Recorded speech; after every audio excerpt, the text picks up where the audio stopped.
further ado, Which is our fine. adventure begins. Our player, Tensa, now begins a new adventure as Sun, a soul reaper, basically, if you know the anime Bleach. Captured Sunhawk. by Drow. You wouldn't wish this fate upon anyone. Yet here you are, locked in a dark cave, the cold, heavy weight of metal tight around your throat and wrists. You are not alone. Other prisoners are trapped here with you, in an underground outpost far from the light of the sun. Your captors include a cruel drow priestess who calls herself Mistress Ilvara of House Mizram. Over the past several days, you've met her several times, robed in silken garments and flanked by two male drow, one who has a mass of scars along one side of his face and neck. Mistress Ilvara likes to impress her will with a scourge in one hand and remind you that your life now belongs to her. Accept your fate, learn to obey, and you may survive. Her words echo in your memory even as you plot to escape. To begin with, before the adventure actually starts, you'll have 1d10 days of actually being there. You will have been there for 2 days. That is so on par with how I've designed this character of, yeah, no, I'm already done with this bullshit. Will you be trying to scavenge for scavenge possessions? Because the drow aren't content to let you sit and rot in this cell. They collect prisoners occasionally to have them do chores and menial labor to force them into obedience, kind of as a way to bring them break prisoners. You remember a couple of drow while you were on cleaning duty look at you with a cruel grin and said, "Hey, you missed a spot," just before he poured his ale onto the floor.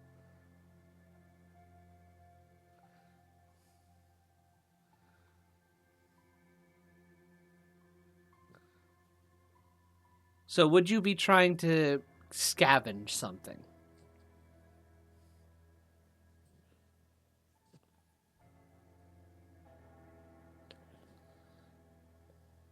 Uh, hmm. Frankly, the only thing I'd probably be looking around for is like trying to memorize the area to find the easiest, safest, and least guarded ways out. Mm-hmm. As well as like trying to remember like where they keep their weapons if they're not on them and blah blah blah. Mm-hmm. Because as a soul, I don't require food and water. Mm-hmm. Okay. Well, that helps. That changes things a lot. Does the Gigai require food and water at all to sustain itself, or can it last without? No, because while it looks completely human, it is still a construct. Okay, cool. Alrighty. So, in light of having rather than giving you a scavenged possession that you have grabbed, make an investigation check. Well, actually, I'm going to give you a scavenged Okay, what is possession anyways, but go ahead and make that investigation check. I have a +4 to that.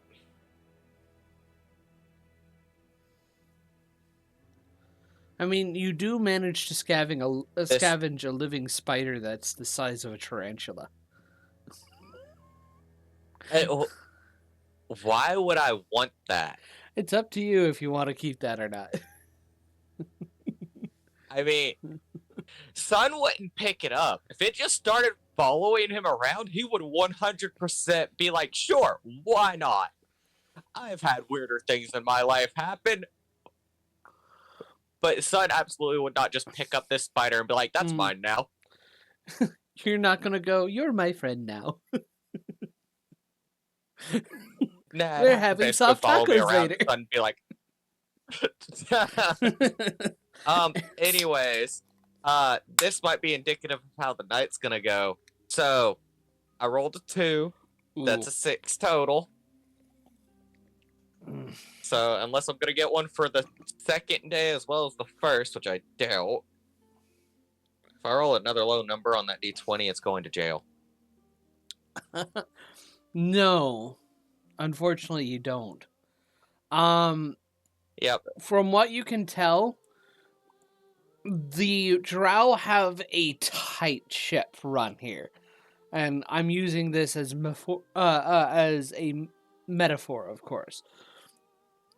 From what you can easily tell, even without an investigation check, this entire outpost sits at the top of a massive cavern.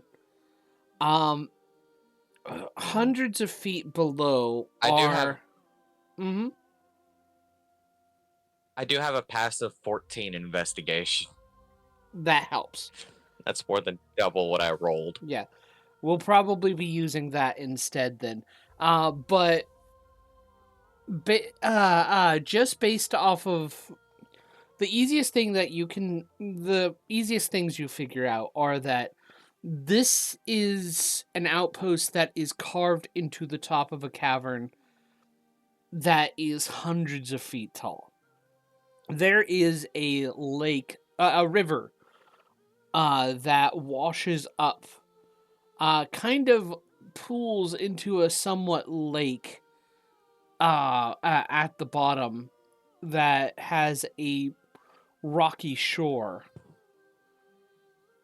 which could provide escape, except the drow are very careful to make sure the prisoners don't get really any leeway. There is a gondola to ride down that you could go to, but at all times it is guarded. And even when how many guards on average? On average, for the gondola. 2 guards on average. They are 2 Quaggoths, specifically.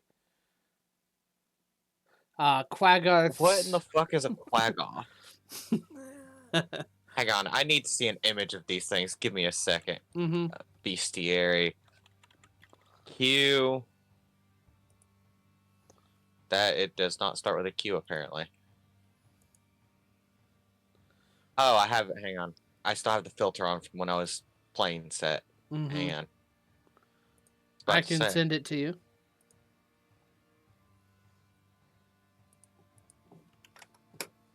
I found them. Images. That's a werewolf. It is not. That is a Quaggoth. They are like werewolves. Looks like a werewolf. It looks like a werewolf. They look like werewolves, but they are basically Underdark beast folk. Can I make a nature or a history check to see if I know what they are? Because I feel like if Set doesn't know, or not Set, but if Sun doesn't know what they are, it's just going to be a werewolf as far as he's concerned. Yeah, make a nature check. Okay, that is 19 plus 2, so 21. Yeah. Well, the 21, you would be aware of what they were. Okay, cool. Sorry, you can continue. It's just trying to play the character.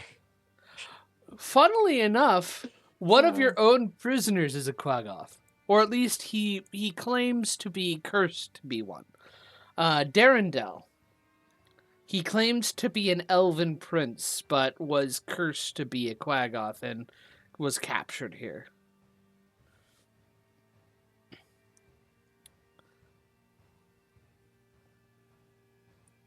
He dresses up nicely for what he is. And being so close to their den, you can you experience their smell firsthand as Ugh. yeah, they have a quite a stench. Darendel seems to avoid the stench himself because he cleans up. But you can tell that regular Quaggoth don't care as much.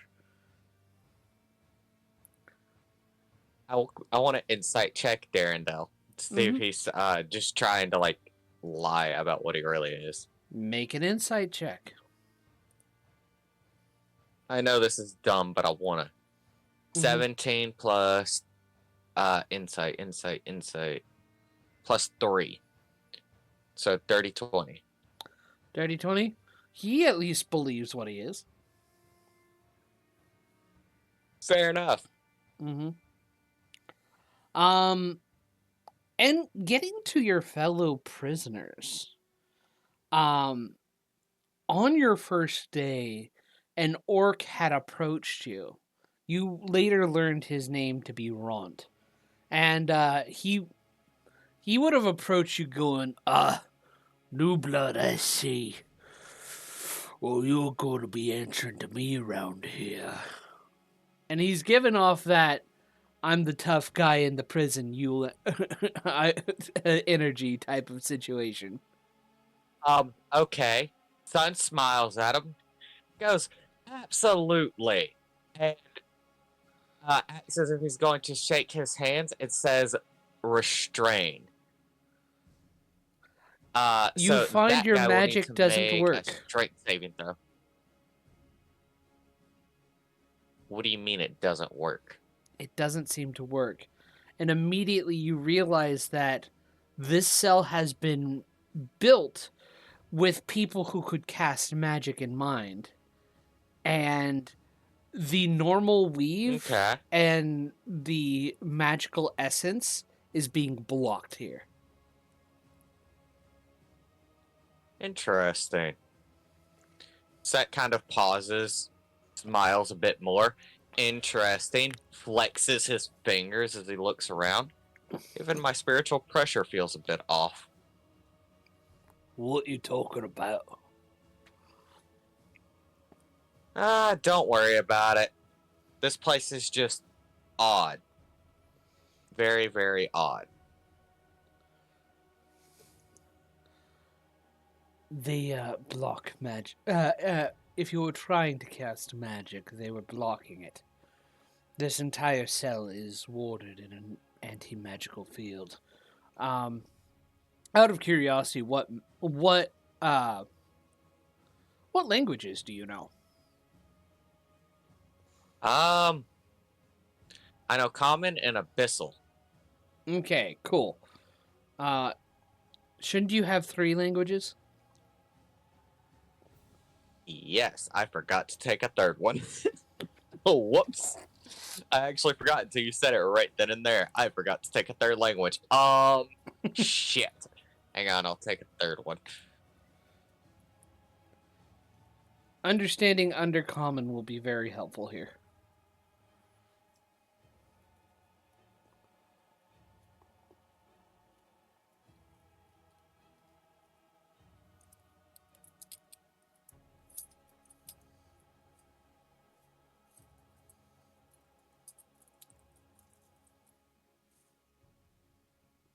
Um,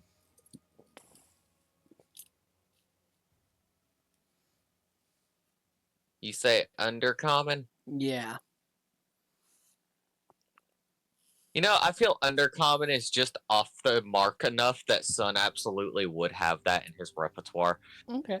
You'll understand why I say that eventually. Okay. So, let's see here. Languages.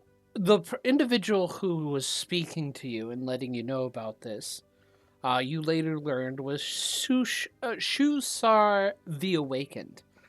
He is a Kuotoa.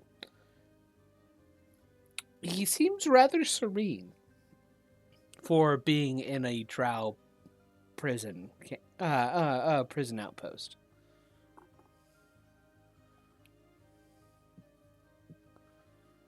And that was who? Shushar the Awakened. You seem awfully at peace being here. Everything will work out. Yeah, I see. Something will happen. What makes you so certain of that? It's the way of the universe. We will be given a chance, and whether we fail or succeed, it is as it is. Interesting take.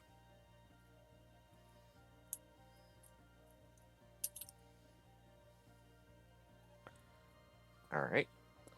Do you know? Have your character do a nature check real quick on Kuotoa. That is a 9 plus 3. So 12. 12. Oh, I'm sorry. 11. My 11? nature is 2, not 3. From Yeah, what you so that's an know, 11. I mean, you don't know much, but you do remember that at least a little bit. Kuotoa are supposed to be insane. This guy seems awfully centered.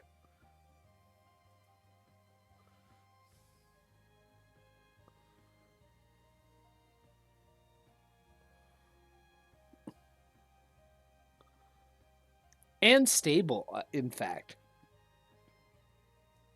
Which Set just finds even weirder, but will not press the issue at this time. One of the individuals among your among your fellow prisoners who would have also quickly approached you is Stool, a little myconid sprout. They approach you and instantly puff spores at you. Do you breathe I them hold in? my breath and lean away. Just take a... This little quadruped mushroom just kind of makes, as best as it can, a confused look and tries again. At this point, I have more Eldith, movement speed than it.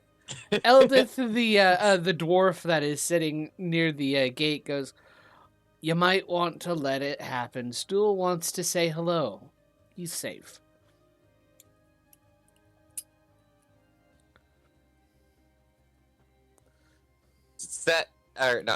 Sun still seems skeptical of this. Alright, fine, but if it causes anything weird, I'm not above punting it. Don't punt, Stool. And after again, the little myconid sprout puffs its spores at you. And do you breathe them in? This time I will, yes. As soon as you breathe them in, you get the feeling that it's using the spores to communicate, and immediately it floods your mind with kind of welcome, hello, who are you? You get a sense of fear even as it's trying to be chipper. It doesn't like where it is.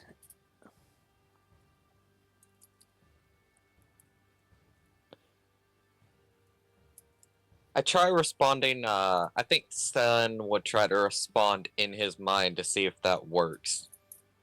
What do you respond with in your mind? My name is Sun. And you are? They respond back with, I am Stool, from far away in the, let's see here.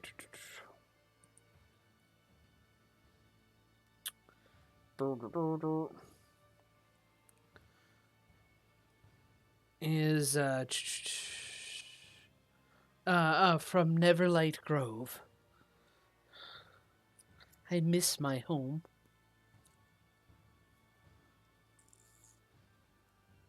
I don't think you're alone in that. Mm-hmm.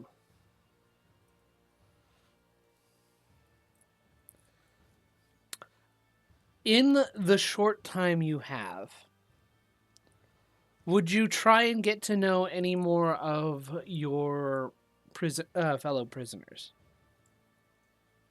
The random dwarf lady that decided to tell me to talk to Stool anyway. She introduces She herself. put herself on. Yeah, she put herself on that radar. Yeah. Whenever you ask about her, she smiles and goes, I'm from Gauntlgrim.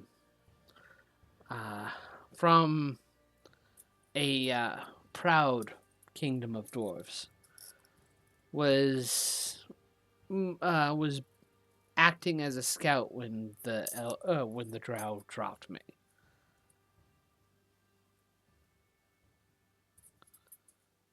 A lone scout? No, but I wasn't so lucky in getting away. I did make sure my friends got away first. Hmm.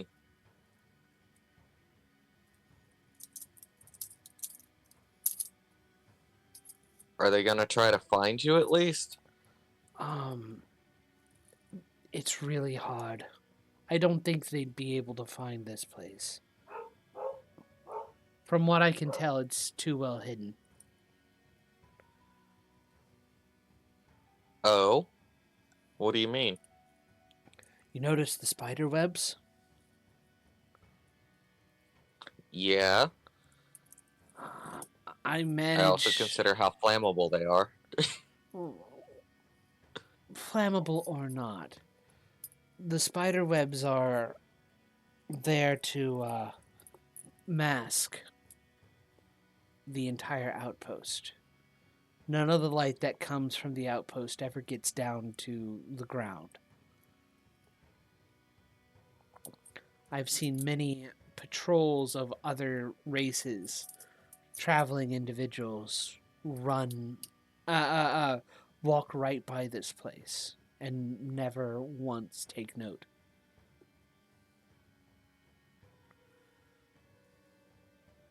Huh. That's actually a good bit of info. Do you have, would you happen to know the frequency in which this happens? Not frequent enough. I've been here a couple of days, but we can't wait. Um, Hmm. a Shame. a group of drow from Menzo Baranzan is scheduled to come, and when they do, we're likely going to be hauled off there. Okay, so we need to leave sooner rather than later. Mm-hmm.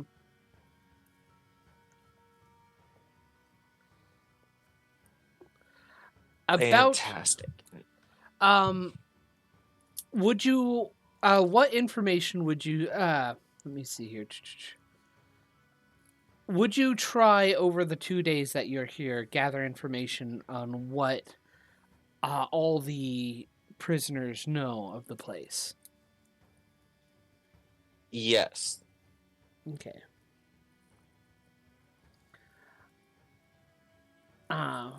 First off, they let you know that there are 19 drow in total who man this outpost. The leader is Ilvara, Mistress Ilvara, with Shur and Jorlon acting as her basic second in command. They've come to learn that Jorlon was Ilvara's lover, but after a uh, after a outing that he went on, he came back horribly disfigured, and it seems Shur has taken his place. Um, That's a little fucked up. yeah, yeah. it's not surprising with what I'm dealing with. That's a little fucked up. Yeah.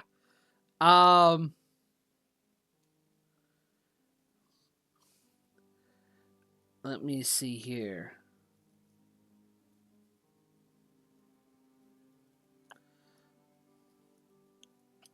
They also know that 3 drow manage the watch the slave pin from the guard tower that is out past the bridge, in addition to the 2 that are immediately there.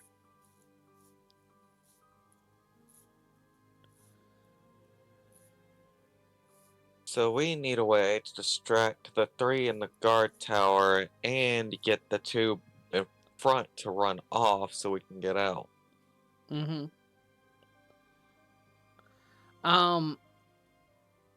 Would you have tried to gather information from the drow himself? Yes. I Everybody. need you The to drow is make. no exception. I need you to make a persuasion check. Persuasion? Yes. Hey, I'm proficient in that. Mm-hmm.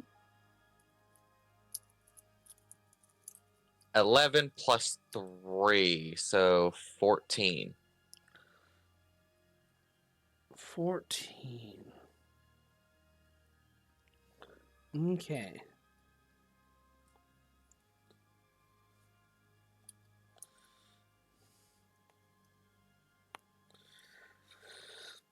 Let's see here.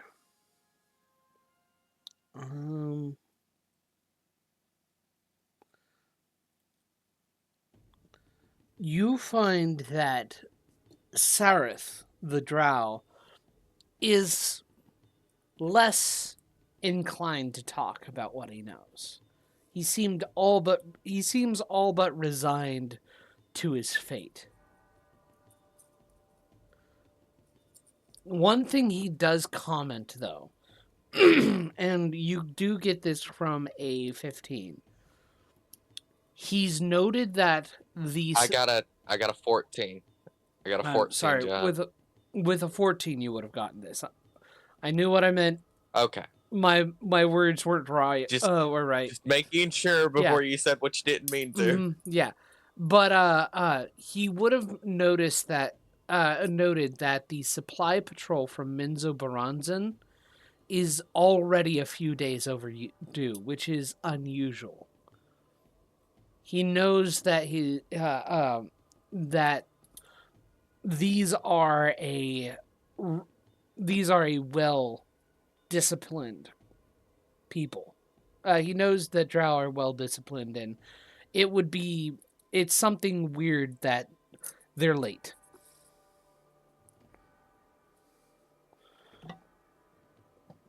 And why is it weird that they're late? We maintain discipline so we can always be the better of others. If they're late, something happened, and I'm not sure what that means.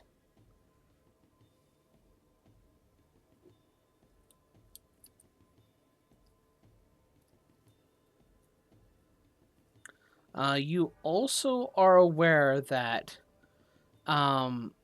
Jorlon used to have a wand that shot basically concentrated webs to restrain prisoners that were getting out of line. Shore now carries it, which seems to be an extra sign that Shore has taken Jorlon's previous status.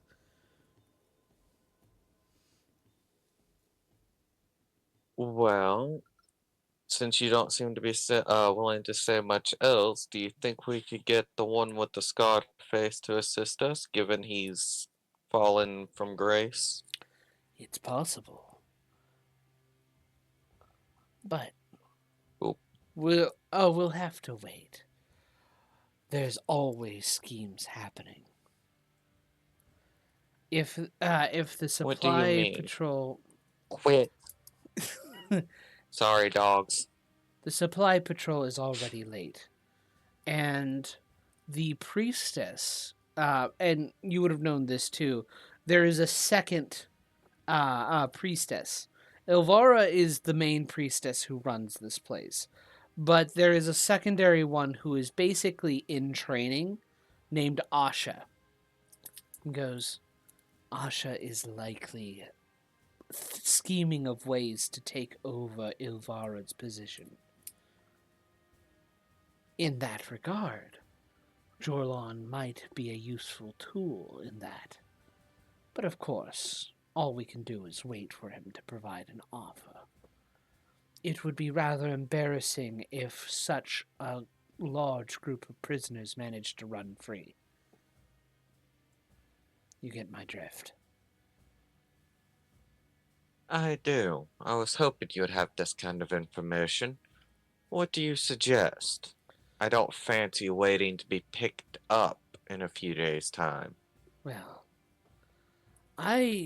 from what I can gather from Jorlon's demeanor, he probably is very resentful of the fact that he's been replaced. I don't know. I get the feeling that maybe an opportunity will present itself. And it is on the third day that you actually get his words actually come to fruition as Jorlon comes around to feed you guys. Let me bring him over. He actually comes into the place, standing close enough towards the gate, and he has come to provide food. The food here has been basically barely edible fungus rations made from barrel stalk and other edible mushrooms and moss. And he goes, as he is providing food, he goes, would you all be willing to try and run if an opportunity presented itself? He's making sure to whisper so that the guards that are so close can't hear. And what do you mean by that? There's a regular guard shift. I can provide a distraction and leave the gate open. When? Tomorrow night. Or tomorrow. At the next time you are fed. And the ones guarding the gondolas out? I cannot do anything more than provide a distraction for the guards that would be replacing the direct observation. But if you jumped over the waterfalls, you'd be able to land safely in the water below. Swimming to the shore, you'd be able to get yourself to some bit of safety. Sun will nod. We'll see what we can do.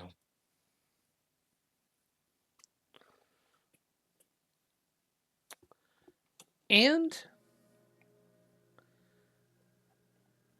with all that, all of you are brought to a kind of excited fervor. Everyone in their own way wants to get out of here. For one reason or another. Stool has decided to stick with you for a bit.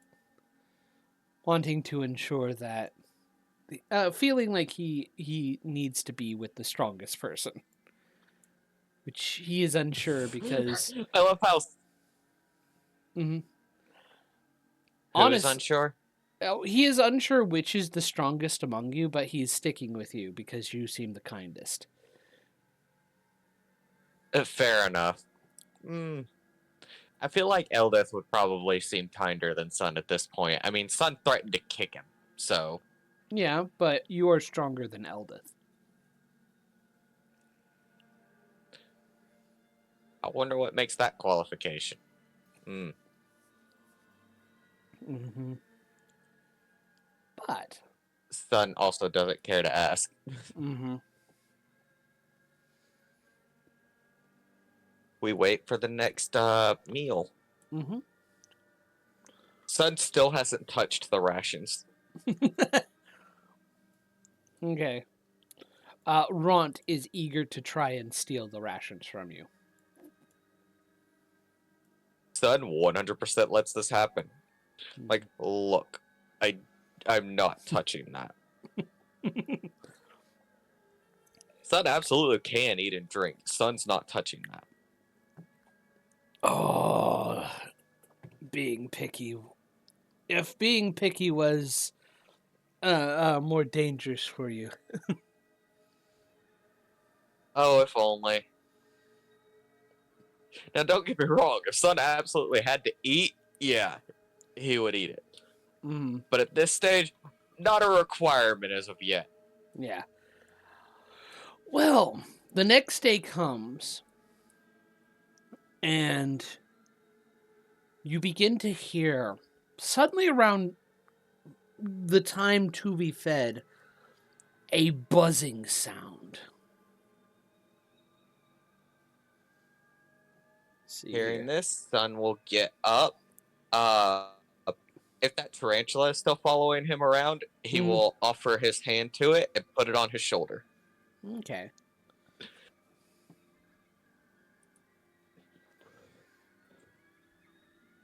Okay, yeah, it's still following you. So it's somehow imprinted on you, and it thinks you are a person to be with. Yeah, I'm just collecting things now. Yeah. Just wait, I haven't even started on my Pokemon train arc. But you hear a droning sound and the sound of screeches.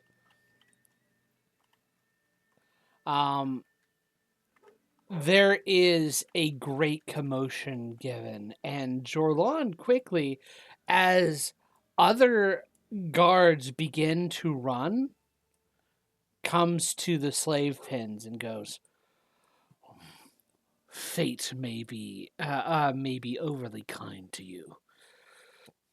Something's happening, and we are on high alert, so you have your perfect chance." And he unlocks the doors for you before heading out. Let's go. Okay. Let's see here. Oh, I can't go through it even with it open. Give me a moment. There we go. What? Yeah.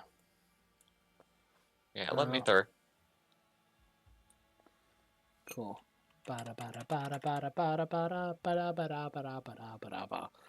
So, are we going across the bridge or up the thing? It is up to you which way you go from here. What would be the safest and fastest route according to my knowledge? From what you could tell, from what you know, going north up of the not going past the bridge will not going past my brain. The bridge leads to the waterfalls aforementioned.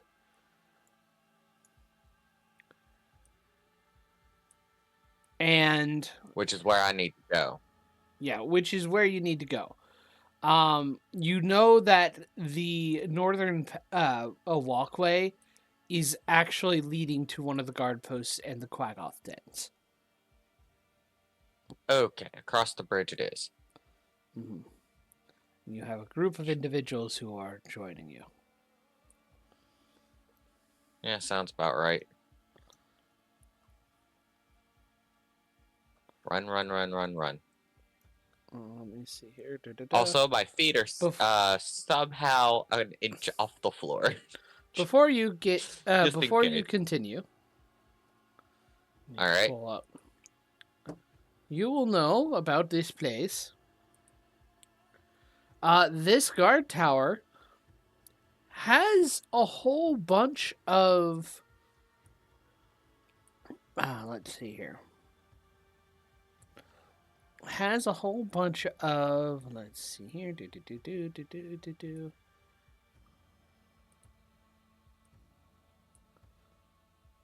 Uh, It's basically also kind of an armory. You can see slits that are looking out. Some windows that are carved to look out at the slave pens, and some windows carved to look at the other places in this in the outpost. You immediately see. Let me.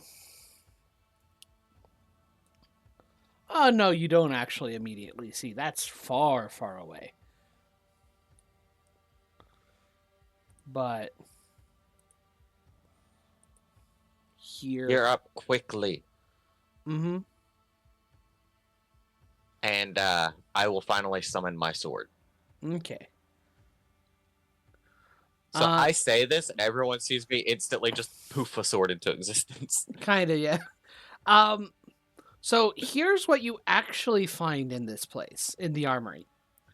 There are a total of 6 chain shirts, 6 suits of studded leather armor, 6 shields, 6 hand crossbows, 20 cases of hand crossbow bolts, each of them containing 20 bolts, 6 short swords, 10 daggers, 6 bags of caltrops with 20 per bag, 4 100-foot long coils of silk rope, 2 building hammers, and 2 bags of iron spikes, each of them holding 10 spikes. What do you take?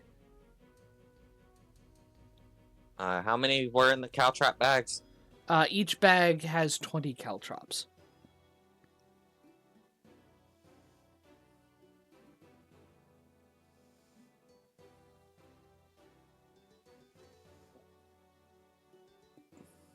Okay, I'm gonna take 2 bags of caltrops. Mm-hmm. And I'm going to take 1 set of silken rope, 100 foot of it, right? Yes.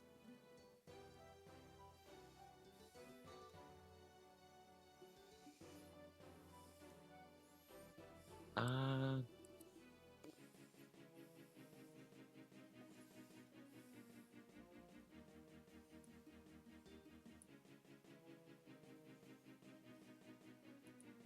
you know what? I'll take one of the hammers and the bag of nails as well, because maybe I can use them for scaling. Mm-hmm. It'd be a makeshift way to do it, but it'd work. Yeah. Okay.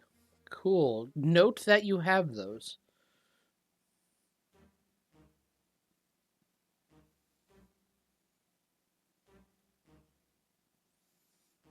Let's see here. Alright. Caltrap, silken rope, 100 feet, hammer, bag of nails containing 10 nails. Okay. Alright, I have marked it as having them. Okay, cool. You can hear the sounds of shouting and the a droning sound as battle is being. You can hear battle being conducted for in a distance away. Oh, I can see Jorlin. You can see Jorlin. Yeah, they're running. Yeah, from where I'm standing, yeah. Mm-hmm. He's running further away. Okay, so everyone gearing up gives them time to get further away from us. Yes.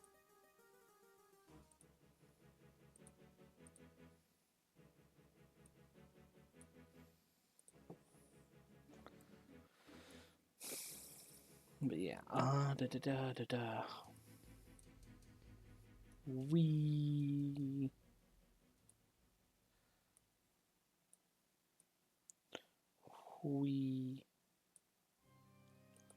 Sun waits semi-impatiently as he summons his long sword and picks up a couple of items and waits. Mm-hmm. Everybody else is getting ready to head. Is getting the stuff they need, and they do get the stuff. Eldest goes, I'd really like to try and get my warhammer and shield. It's something that is passed down via my family. It's not here. Son of... If it's on the way, we can grab it. But we can't put everyone in danger for a couple of family heirlooms. I'm sorry. It is in the next stalactite. Then we will try to grab it if we can. Okay. And I will start moving. They will start moving as well. Does it feel like my spiritual pressure has returned to normal? Yes. Outside the cage? Excellent. I did not mean to move to there. Alright, and this is the one she thinks it's in? Yes. Open. Before continuing, let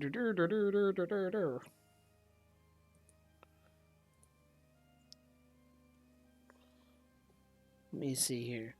As soon as you enter, you see the form of a giant spider. I need you to, what's your passive perception?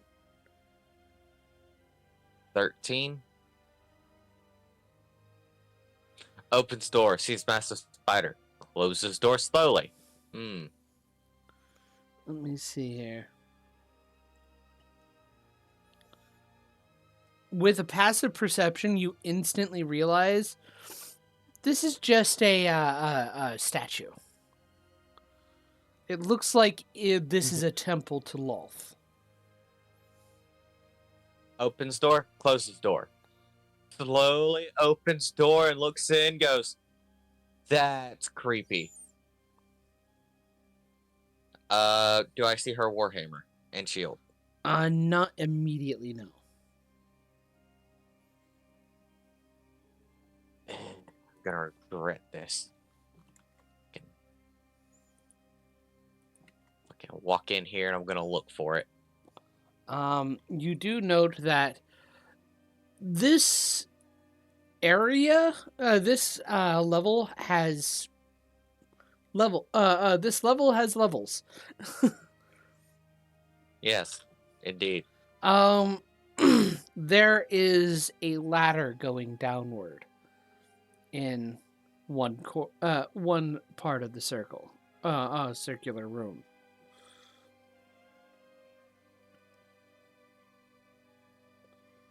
Okay, still not seeing her hammer and stalactite. I will move to it and look down. Okay. You see living quarters. Looks rather plush. Make a perception check. What is my perception check? +3. That's cocked. Okay, 11 plus 3, so 14. 14? Okay. You do not see the hammer, but you do see a chest.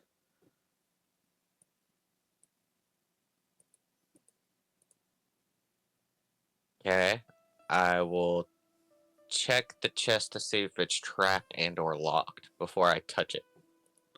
Make an investigation check.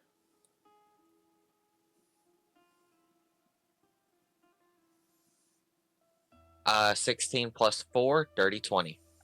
With a dirty 20, you're able to tell that it is trapped. The keyhole itself is trapped with a poison needle. Or at least you expect it to be poisoned because it's a needle trap designed to prick your skin. Okay.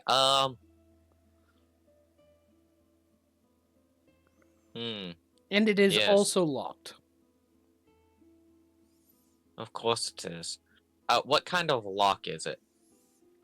It is. Is it built into it, or is it the kind that is it more like a master lock that it goes through a latch? It is built into the chest.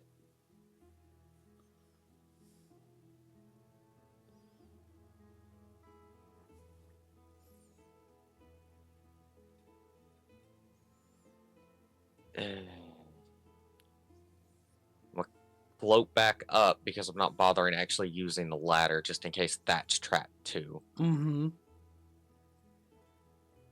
Hey, there's a living quarters down there. There's a locked chest with a poison trap in the keyhole, and it's locked. I'm pretty sure that's where it is.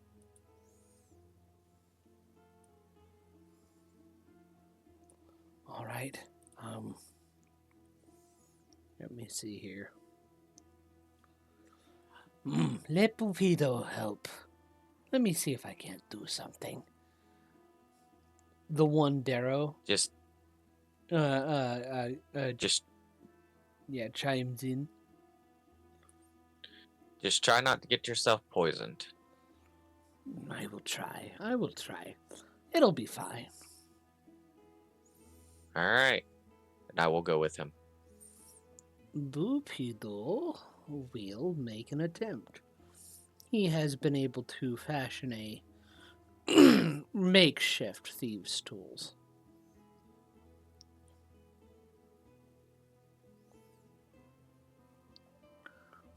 Bupido.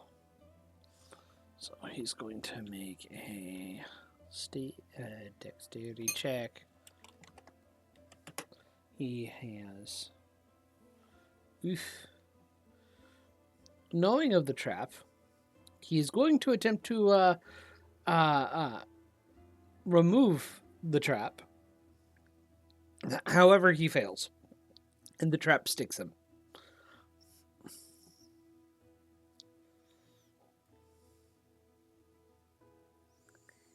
Let me see here.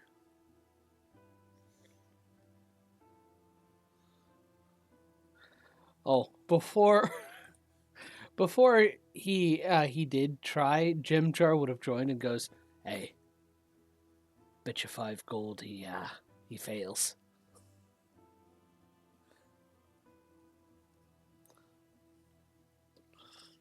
Sun just slowly turns to look at him. If he fails because you tried to make that bet, I'm gonna stick you with that needle. And just turns back to watch. He failed and is stuck with the needle. I He pull the needs to needle make... out and I point it. Yeah, make the saving throw. I pull the needle out gently, wrap the finger, turn toward Jim Jar, and point the needle at him kind of threateningly. I don't actually move to do anything with it. I just point it at him. What? He seemed so keen on things. Just felt like it was appropriate.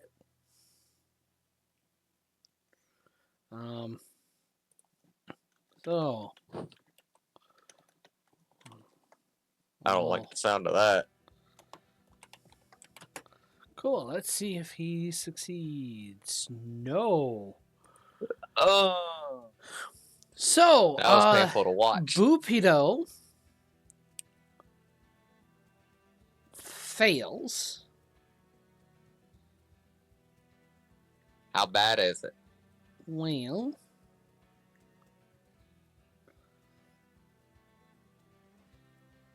I guess I should have been the one to do it, because if I got stuck, at least I have poison resistance. mm-hmm.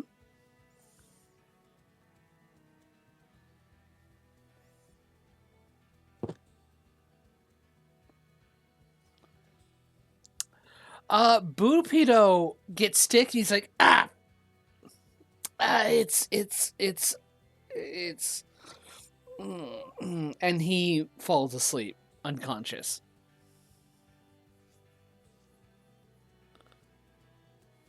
Blink. Blink. Is he breathing? Yes, he is breathing. He is merely unconscious. Slap him awake. He's not unconscious by means except by the poison. You find slapping him does not help. Well, shit. You know You'll what, Jim either Jar? Your fault. You carry him. I'm not carrying him. I don't owe him nothing. Then I leave you behind. I'll jump off the waterfall. Like we were told. Yeah, you can certainly try if you think you'll actually get that far. I'm gonna take the makeshift pick since the trap is now no longer able to do anything, and I'm gonna try to pick that lock. Make a dexterity check. Are you proficient with these tools? I am not, so I don't get proficiency. Do so with disadvantage then. Because these makeshift picks aren't that great.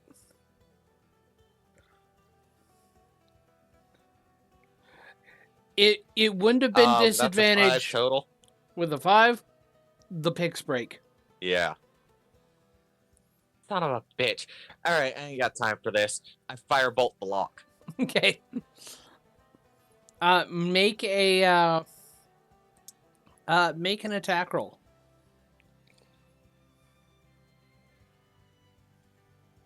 That is a 19 plus 6.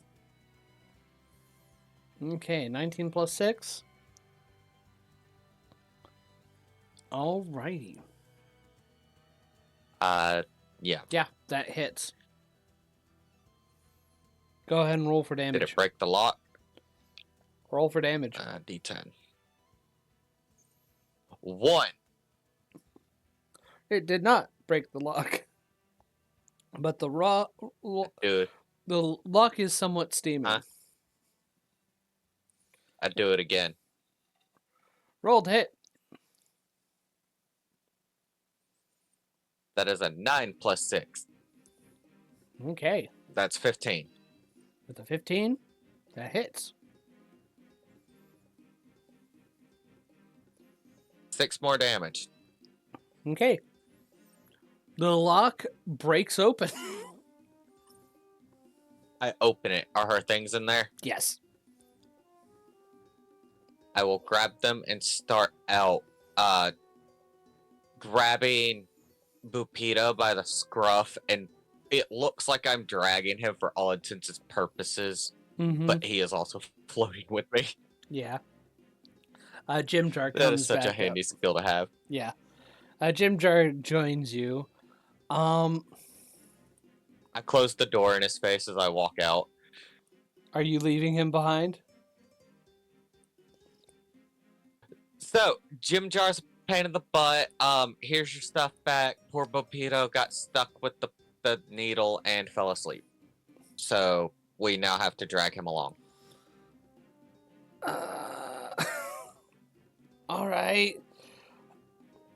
We should have just left him in there.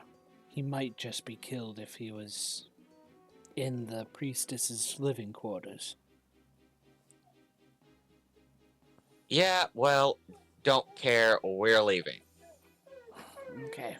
And he's still breathing, so... That is my dog. Someone carry him. Give me a moment. All right.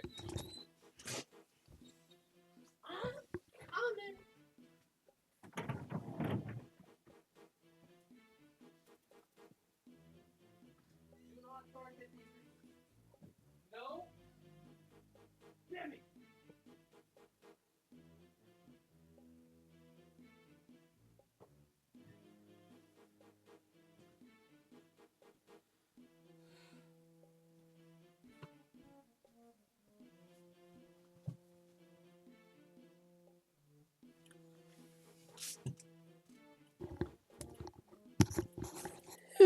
Okay, so most of the people groan as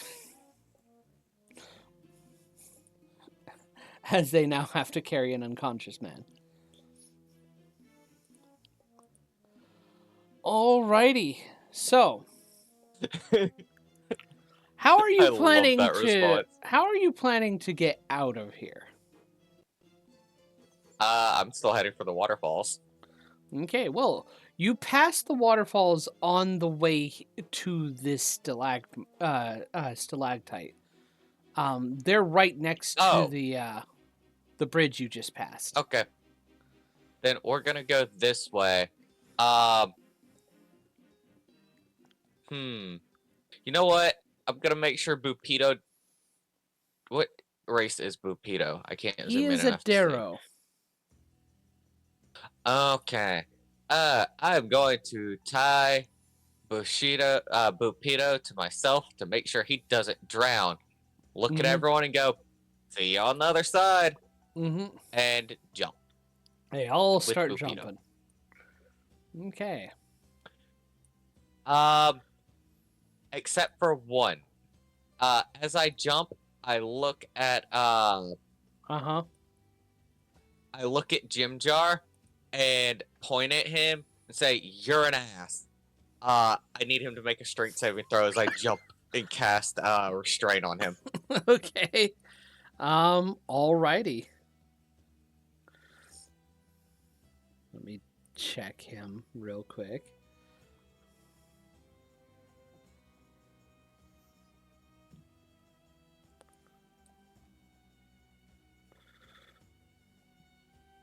Let's see here. Gotta find Jim Jar. Strength save. Cool. Nope. So he is Then restrained. so that's not what the spell does. That's what it's called. His arms are forced behind his back, and he is forced to his knees and is knocked prone. Oh. How long does this affect him? It lasts for Actually, it doesn't say right here, but I have the other. I didn't write it down. I guess. Give me just a second. Give me a moment too. 1 second.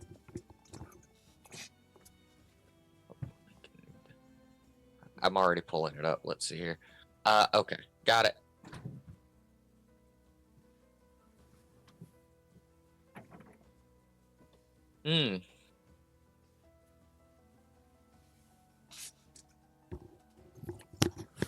Okay. Do we have a duration? I thought this was a concent. I do. It's 1 minute, and I thought it was a concentration spell. It is not. Oh. Does he get any further So saves? it lasts for one. It lasts for 1 minute, and at the end of each of his turns, he can make the saving throw again. Okay. What's the DC? 14.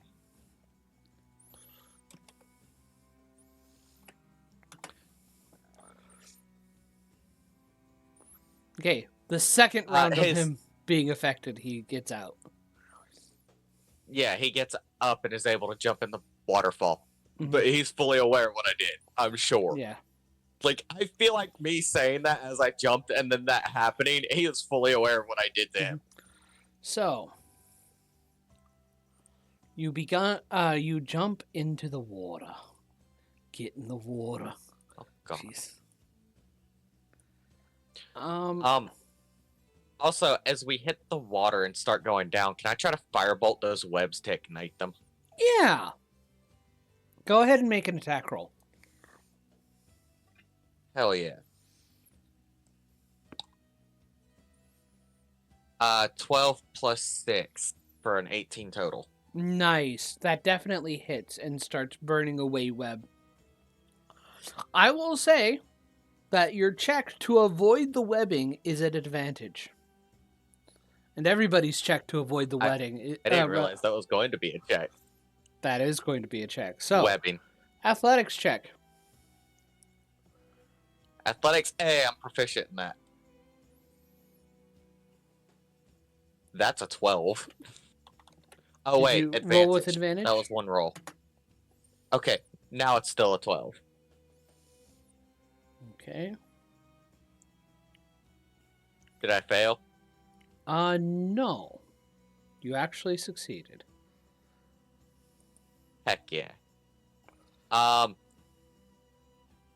Don't forget the guy I'm toting is going to be a straight roll since he's unconscious. Well, or does my roll count for him since I just tied him to me and I jumped down with your him? roll will count.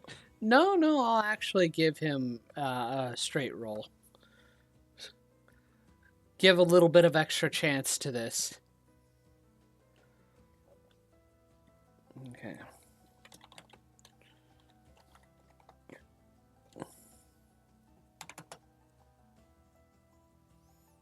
Okay. Ront goes down.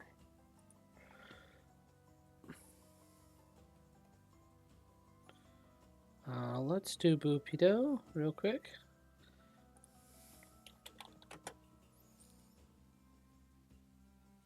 Oh, yeah. He's just free falling. Yeah. Just, no. Had him on my shoulder, just jump, launch a firebolt down below me as I fall. I hit Daryl perfectly to go right through. Unfortunately wasn't able to cut it. Let's see here. Let me find him. Which one is Daryl again? Let me see here. Did he get left behind? No, he didn't. Yeah, I think you left him behind. Because I see Eldith, and you moved her for some reason. I think I've accidentally... I can kind of see a token right here, but it's on the other side of a wall. Yeah. Well, Daryl is stuck in the web. He gets caught in the web. Oh, I found him. Well, thankfully he shouldn't be stuck in the web for too terribly long. And instantly you see movement heading towards him. Oh, shit. The web is still on fire, so good luck, buddy. It is still on fire, but... Let me see here. Let's see here. Let's get to everything here. He just unfortunately hit a spot that wasn't being affected. Yet. They're all connected, so it's yet.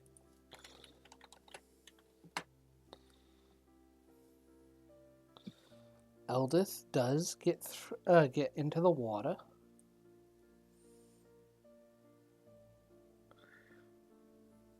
I think Jimjar also failed.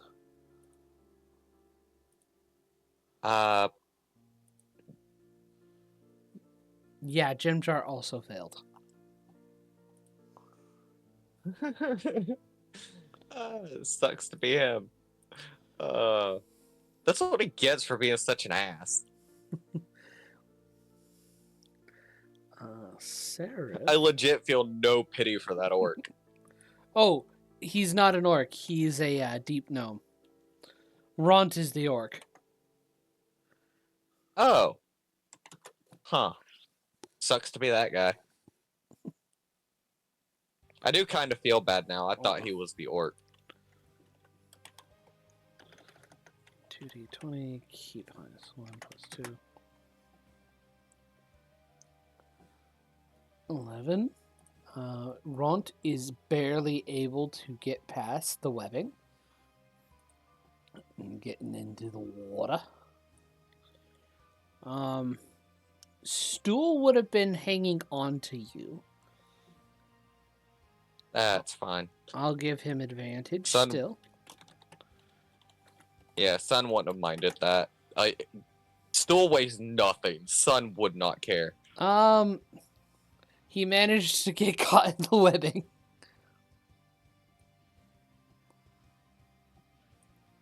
Yeah. Okay. How far have we fallen at that point? Let's see here. 1 second. Falling is rather immediate in D&D land. Better question. Why would I fucking jump? I'm gonna walk down there and burn the web that's in my way and walk through. Okay. I forgot I can do that for a minute. Okay, let's see here. I have literally zero need to 1, touch the water, or 2, hit the web. This also means I can literally walk over when I see them get caught and cut them free. Mm-hmm. Stop Okay. getting caught. Well, then you would also notice that there are giant spiders that immediately converge on them as they are caught in the web. Let's see here.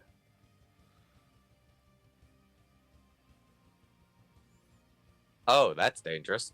I don't think I can kill those by myself. Mm-hmm. What will you do? Go ahead and roll initiative then. Let's see here. 19 plus 2, 21. I will have the ones affected.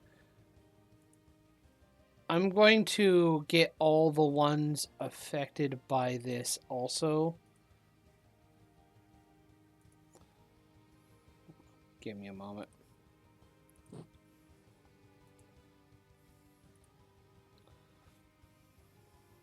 Let's see here. Well, if Stool's hanging on to me and I walked down, that wouldn't be an issue for him. That would not be an issue. He is Bupido and Stool are free from being caught in the web. So just Excellent. Jim Jar and Jim Jar and Darendale. Let me see here. Let me deal with the Oh, other. for the love of... Okay, Jim Jar might be my fault, but really, Darendale. A poor jump. He slipped on the slick bridge as he jumped.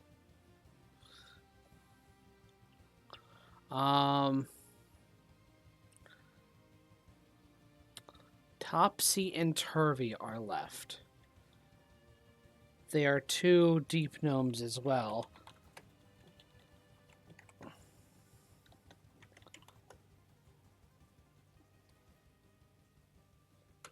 Topsy succeeds. Turvy fails. So. Oh, and Shushar the Awakened also needs to roll.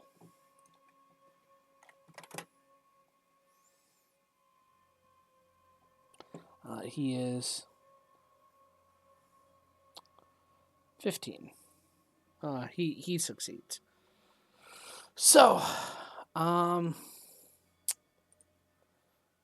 you got a 21. And spider.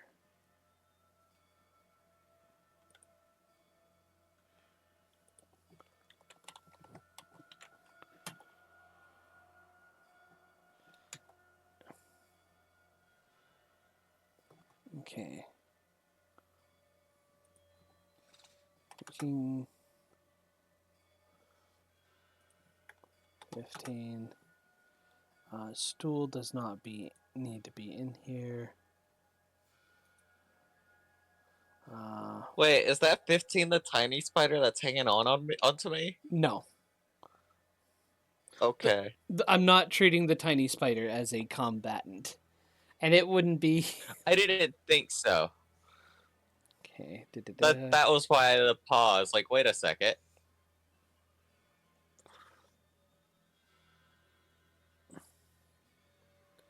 Okay.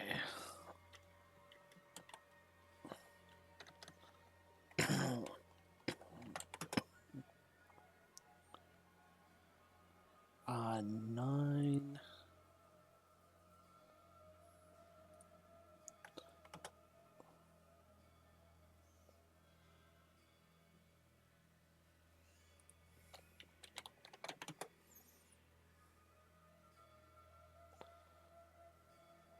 Jim Dart got a 16. And Turvy gets...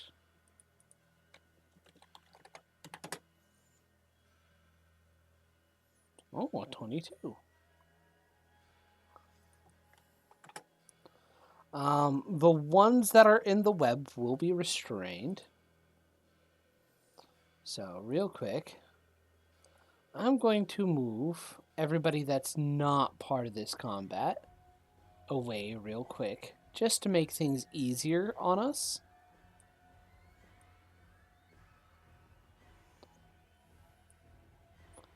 There. The mass of names is no longer plaguing me. um, so Turvey, he is restrained.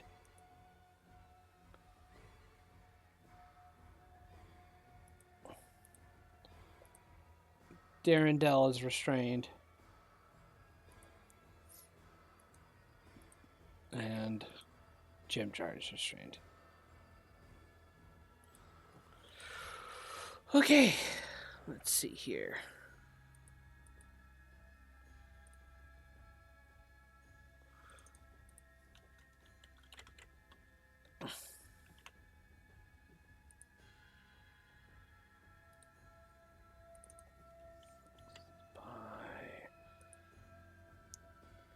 And finally, a Quaggoth.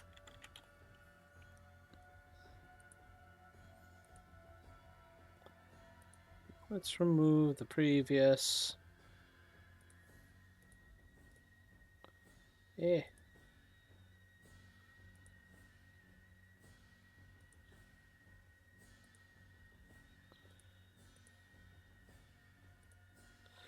Okay, cool.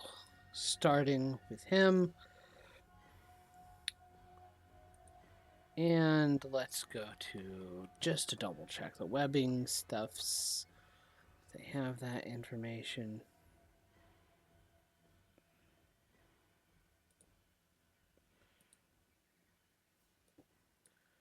Cool.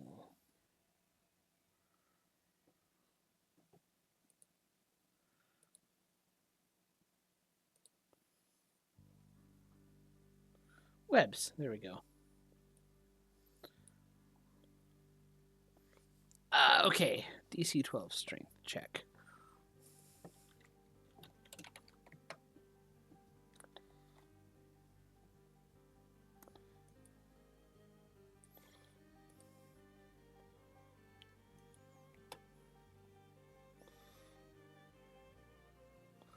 Five. He fails. He is still restrained. It is your turn.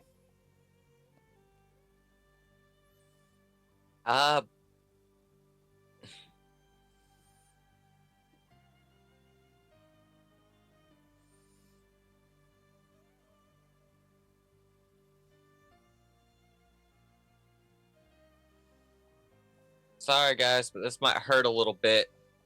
I'm gonna fire at the web again. Okay. Specifically at this spot in between these two, so that it'll burn off of them quickly, and they'll just drop into the water below. Okay. It's gonna hurt for a second, but they'll survive. Go ahead and roll to hit. 13, 14, 15, 16, 17, 18, 19. Hits.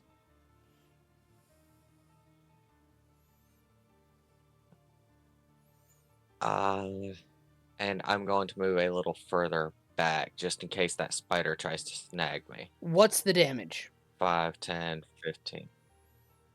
1d10. Get in the stinking 8. 8. With the damage the fire does, it instantly burns away the webbing around them. They are no longer restrained, but they do also fall into the water. That is perfectly fine. That was the goal to begin with. Get in the damn water. Let me see here. You stepped back so they couldn't snag you. Yeah, I wasn't done moving because I have 35 feet of movement. So, yeah. Just move really far away and start moving down. Okay, cool. The spiders are going to try and web you. Okay.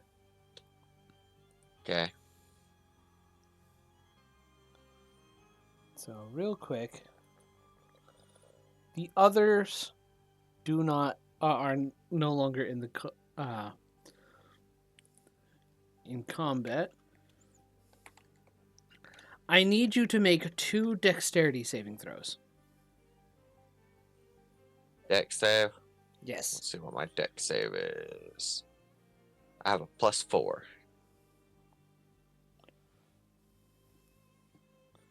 I am going to say that each of them do take 4 fire damage. 13 and 13? 22. Cool. 13 and 22. The first one just saves. Ha! Woo! First one, son, not quite expecting it. Oh shit! Second one, fuck you. And Lord, I'm burning through my SP. okay, well, they're in the water. The spiders So are no everyone longer is part down of the water combat. but me. Yeah, everybody's in the water but you. Yeah. Um, I'm just floating down slowly, basically. as they begin to swim, another issue arises. What? What now? Previously unseen and untold of by anyone, a gray ooze begins to attack. I need A gray ooze? yeah. Dear God. It's been in the water the whole time. Everybody's going to have to roll at disadvantage. And it does roll at an advantage because it is currently invisible. I need you to roll initiative again at disadvantage.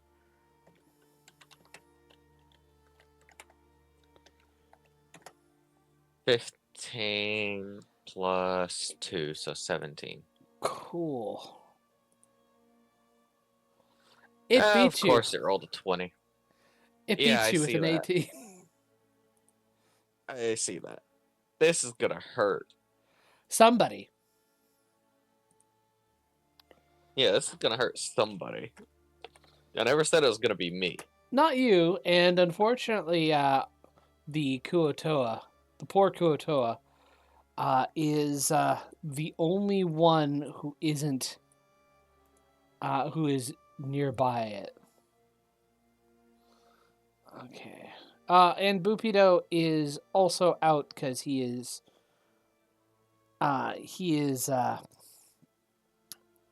Tied to me. yeah, tied to you.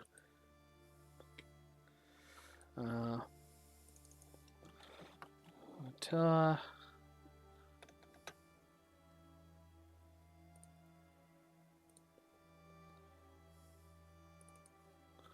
Dark.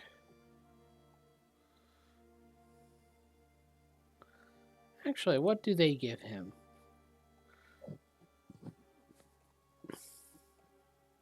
I forgot what they gave Ront.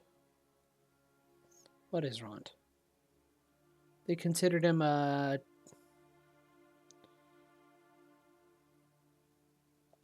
Ah. They considered him a tough.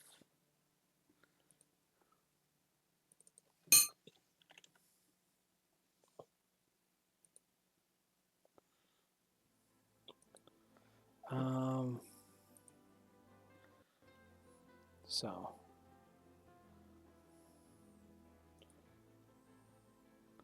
What they give...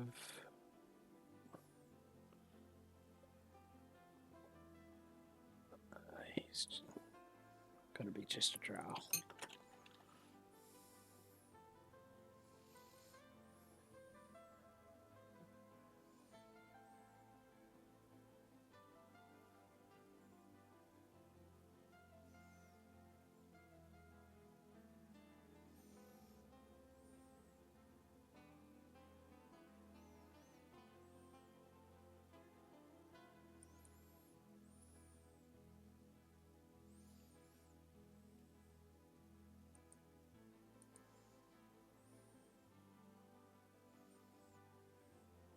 There we go.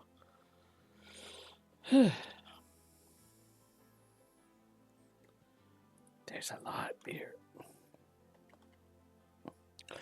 You know what? I'm just going to say they go after you. Just to make it easy on myself. I'm not going to roll all those initiatives. Yeah, that's fair. So, the Grey Ooze is going to attack the unfortunate Kuotoa, Shushar the Awakened. It is going to get advantage because it was previous unslain.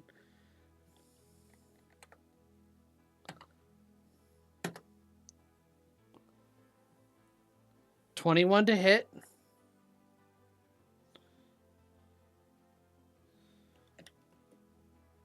2d. It's attacking who? +1. Shushar the Awakened. Ah. He takes 10 damage. 10 acid damage. As it hits him with a pseudopod. He cries out in pain as he's trying to get away. What do you do? You can now see where it is. Where the Grey Ooze is.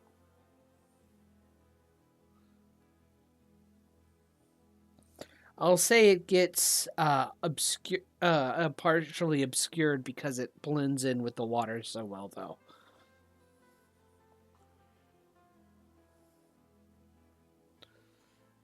So what do you do?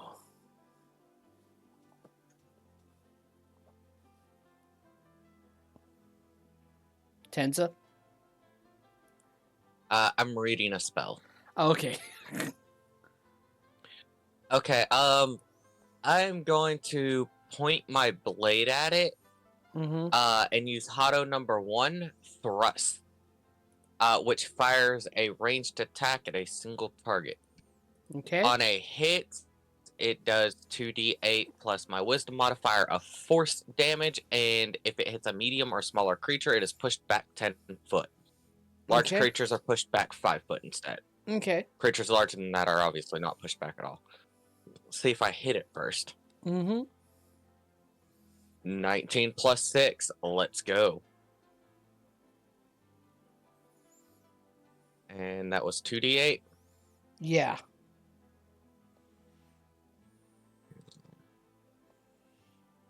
Nine plus 1, so 10 damage, and it is pushed back 10 foot. Okay. And I need to subtract 2 more points from my spiritual pressure. Okay. It still seems awake. Do you do anything else? Does it look like everyone else is gonna get out of its range in time? Everybody else is going to try. But the water is deep and they have to swim. And many of them are swimming with heavy armor. Which was dumb on their part. I told them to gear up, not be stupid. Well, chainmail is helpful to keep a high AC. Nobody told them they would have to deal with a Grey Ooze. I am going to stay where I'm at, pointing at it with the blade. Okay. Hopefully that'll affix its target to me. Okay. This is gonna hurt. Alrighty. It was pushed back 10 feet, so it's moving here. Are you worried? Would you have. What's the range on that, by the way, out of curiosity? 30 feet, I believe. I think you would Double have check. It was 30 or needed. 60. Yeah, you would have needed to get closer. You were 40 I weight. can't even see that side of the map. There's a wall in my way. I'm sorry. I had no idea where you moved everyone. There's a wall there. I was I'm wondering where sorry. all the tokens were. 1 second, let me fix that. You should have said something. realm of the mind, or theater of the mind, There. whatever you want to call it. Hey, I can see. Okay. Yeah. Oh, I see the ooze. Yeah. Yep.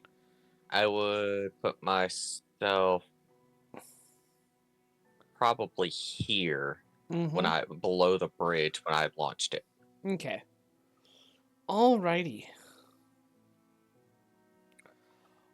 Alrighty. The both of 10, 20, 25, 30. 10, 20, 25, 30.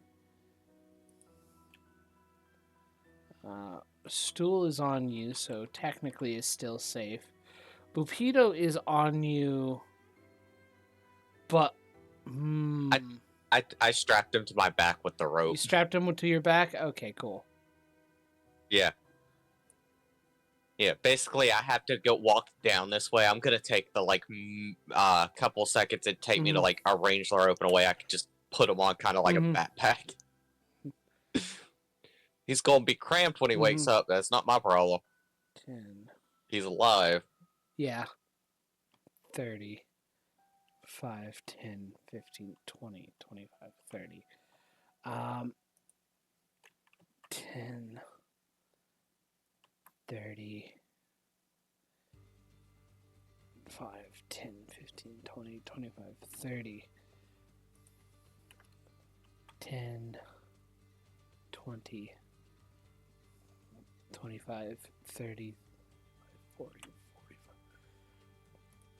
45. 10, 20, 25, 30, 35, 40. Disengage. 10, 20, 25, 30. Disengage. 10, 20, 30, 35, 40. All right. It comes back to its turn.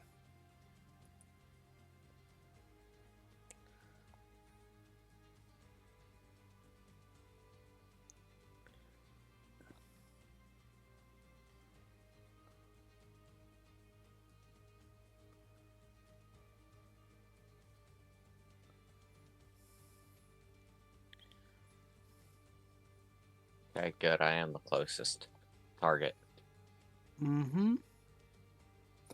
Are you sitting 5 feet above the water to allow it to give it to tempt it to go after you instead? Yes. Okay. Yeah, I figured I was pretty much just above the water anyway.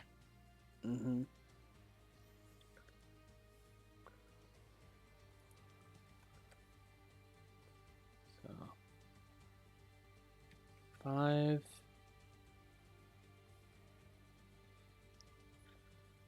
15. That's its turn. As it goes to as a reaction when it goes to approach me. You know what? Never mind. It's already here. I'm just gonna swing on it with my sword. Make an attack roll.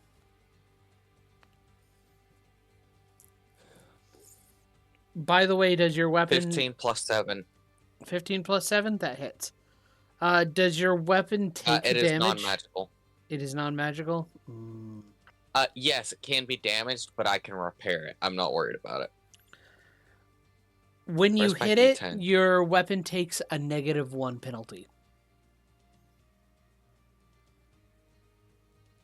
9 plus 2, so 11 damage. Or, I'm sorry, 3.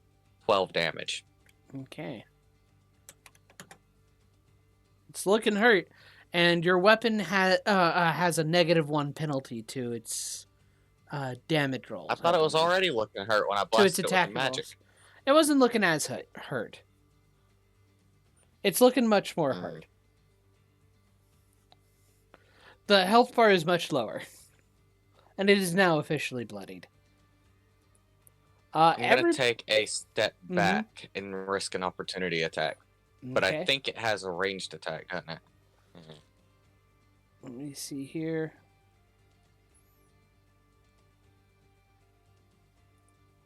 Boom. It's bloodied. Good enough. Okay. Oh, It does make an attack of opportunity.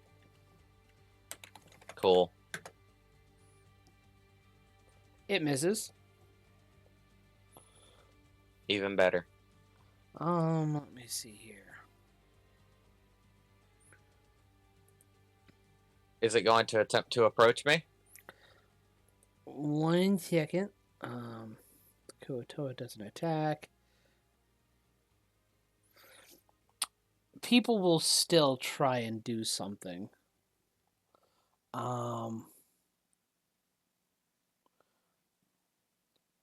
The ones with who took ranged weapons are at least going to try and help you. So first, 5, 10,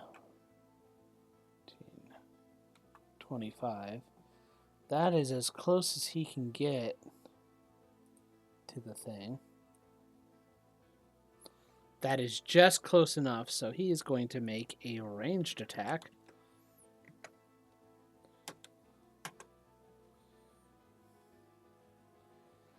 He is going to manage to just hit it.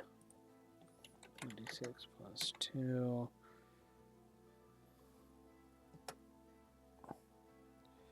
Does 4 piercing damage.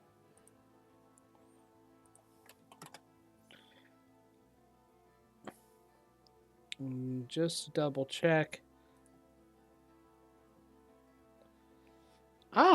Well. That's fun. And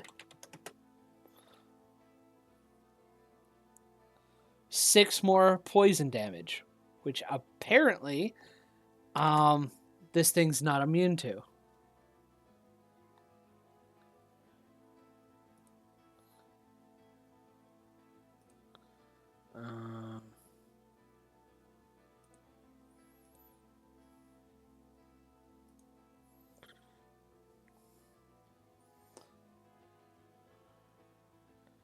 He would have also had joined in since he does have a hand crossbow as well.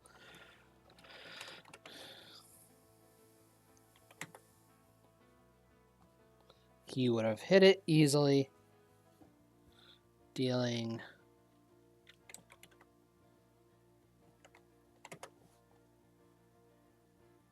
3 more piercing damage to it.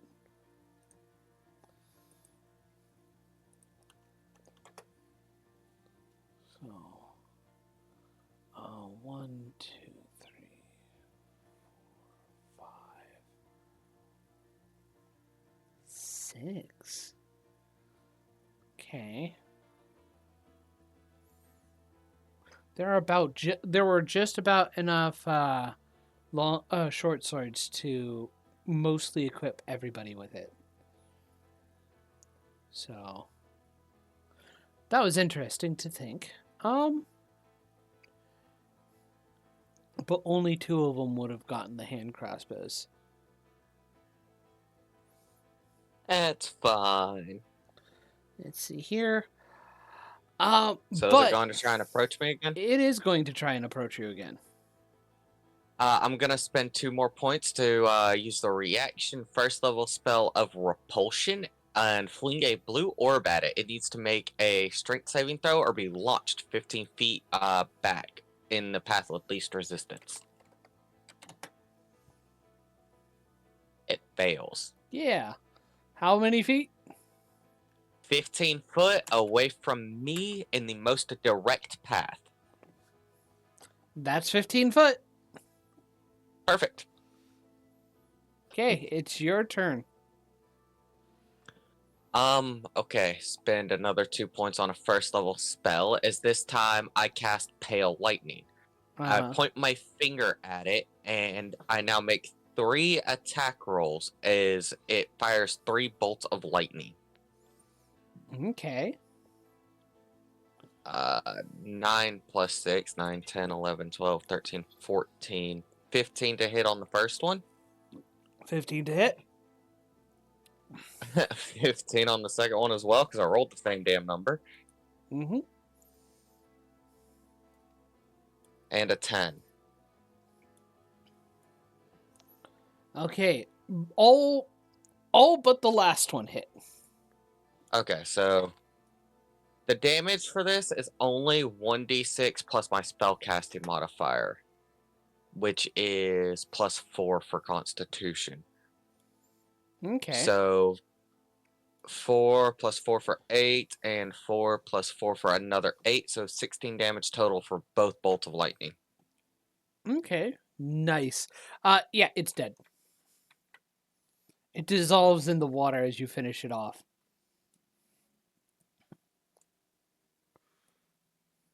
And with a sigh, I will make my way over to the shore. Mm-hmm. And as you feel like you are home free, from above, falling to the ground, is one of the demons, a Vrock.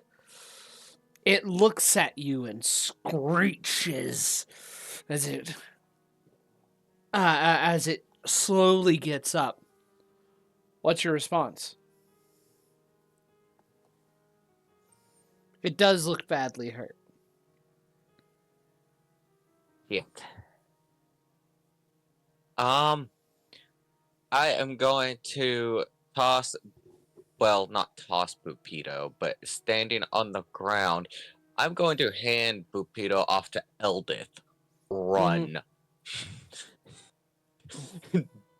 Don't stop. Don't think. I am almost out of power. Run. You can't expect me to let you go. Let you do this alone. Well, I need someone to carry him. Well, just drop him on the ground. I'll help. And she kind of steps up with her hammer. I ready my sword. I'll go ahead and roll initiative first before I roll to try to blast it with a pale lightning. Mm-hmm. So. 13 plus 2, I think. Yeah. So 15 total.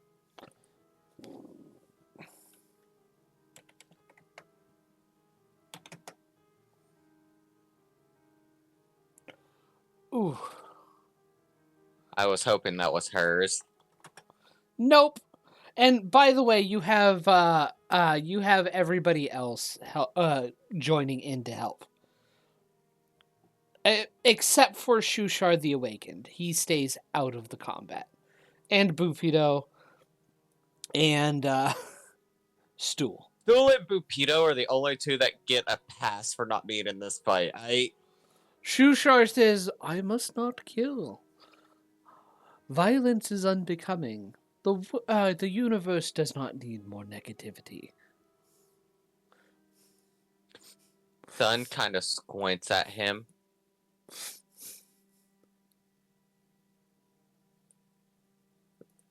Doesn't say anything, just kind of squints at him, like, really judgmentally. Like, Sun clearly does not believe for a second that this guy is any kind of saint. Jim Jar, kind of as he steps past you and goes, bet you I'll get the last blow. 10 gold. You seem like the type.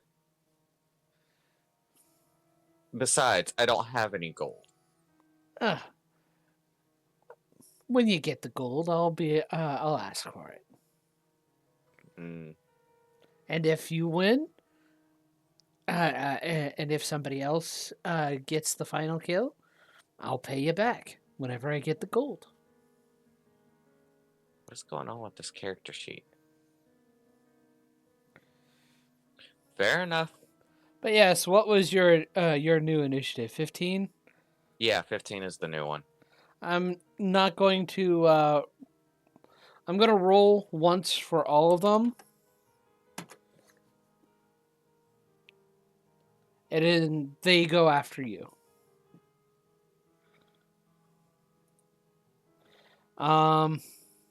Okay.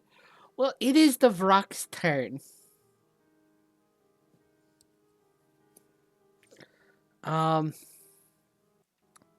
It is going to charge the nearest individual, as it looks like you guys are going to try and attack it. So it's going after Ront. I count that as moving towards me. John, I need it. I'm kidding. Uh, I could probably get that in an argument, but I'm not going to waste my points on it. I think it's dumb. My cantrip cost me 1 point. It's cantrip. It should be free. Well, I mean, the repulsion blast you would spam like all hell if it was free. No, the firebolt I was popping off earlier cost me 1 point. It's a cantrip. That should be free. That should be free. Have that be free. I fired what, 4 of them? Yeah. Regain those. Okay, cool. I'm not as bad off then. Yeah, firebolt or cantrips cost 1, and any spell costs 1 above their spell level. Okay. Well, let's first see if it gets its spores back. Oh, that was the wrong dice. It does get its silvery barbs. Can you silvery barbs a d6? I mean, even first if you of all, had it. I would argue you couldn't, even if you did, personally. Second of all, I'm level 3. Even if I was a full spellcaster, I don't have access to that spell. It is going to not use its spores yet. Hopefully it'll regret that decision. Hopefully it will. But I'm not going to have it do that yet. It's just going to attack Rond. It doesn't know how dangerous we are yet to it. You get the feeling it doesn't care. Ront would have... Let me see here. Heavy armor. Well, no, not necessarily. He would have taken some armor, so he does not... The first attack misses. The second attack does not, however. And by the way, should be a good time to tell you, I'm using the new Vrock. So I know you're gonna use the new stat blocks. I just don't know how bad this is gonna be yet. Oh, cool. Is that poison? Yeah, that is. The 3d6 is poison. That's a lot of poison. Yeah. That's 12 poison. And Ront instantly just like... Hey, I told you to run. Yeah. Well, it's your turn now. I'm going to spend 2 points on Pale Lightning. Let me go ahead and subtract that. And I'm going to make my 3 attack rolls. Make attack rolls. Let's just hope I can actually hit it. 17 plus 6. 17 plus 6 hits. 13 plus 6. 13 plus 6 also hits. And a 16 plus 6. God bless. Ah, no. Come back. All seeming to hit. Uh-oh. Where'd it go? I dropped a dice. I have to find it. Give me a second.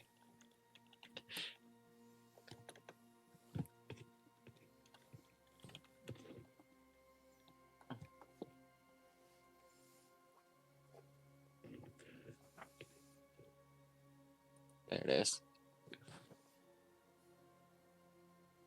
It was my D12, apparently. Trying to run away on me. Alright. Now I'm gonna roll my 3d6s. So let's see here. This is gonna be plus my spellcasting modifier, +4. Uh, that's 8, a second 8, and a 9. 4, 4, and 5, +4 for each. +4 for each. Okay. As I just pop off 3 lightning strikes from my fingertip.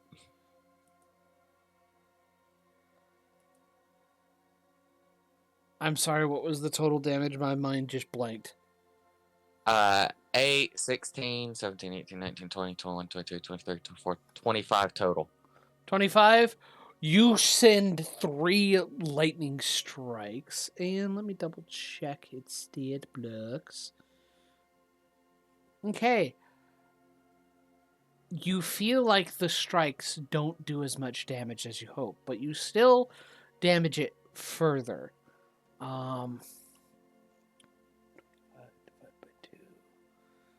It's resistant to lightning of all things? Yes. What the fuck? That's so random. Most fiends are resistant to the more common elemental damage types.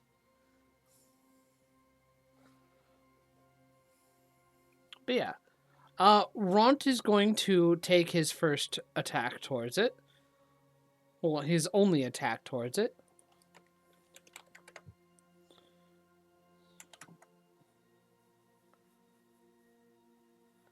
He manages to hit and does 7 damage. Darendel will move forward and he will attack.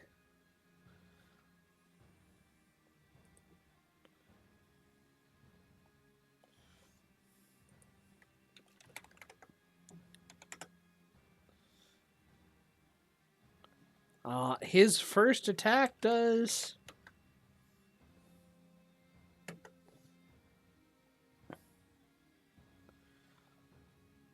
7 more damage, and he's able to fell the beast. Jim Jar goes, shit. Oh well. Alright. We should really move quickly before anything else happens. Well, first, we should discover where we're going. I have no idea at this point. At this point, everybody, like, you have time to actually get a bearing of where you are. In this large cavern, you do eventually find that there are 3 exits. One to the north, one to the south, one to the east. Here's the current situation. Let me see here. Gracklestug, Bupido knows how to get to Gracklestug from the southern road. Bupido's unconscious. Oh, yeah. He is, for an hour. Then you don't know that. Gemjar can get you to Blingdenstone from the northern through the northern route. Let me see here. Sereth is would like to go to the Neverlight Grove, where Stool wishes to go to.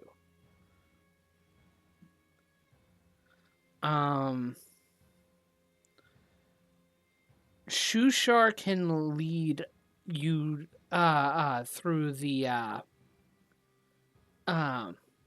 to Drac Lake, to this town of Slubludop. It is a Kuotoa settlement that he knows of, and he ensures that it is a close distance.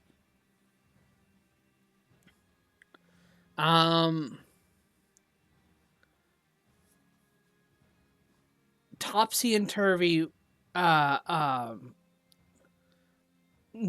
seems to know where they can go, but they seem standoffish and they don't necessarily want to go with everybody else. They're let me see here. Yeah, Ron wants to. Oh my gosh, what happened? My error encoder. Restart the stream. Could not ask. What? Shouldn't be having problems.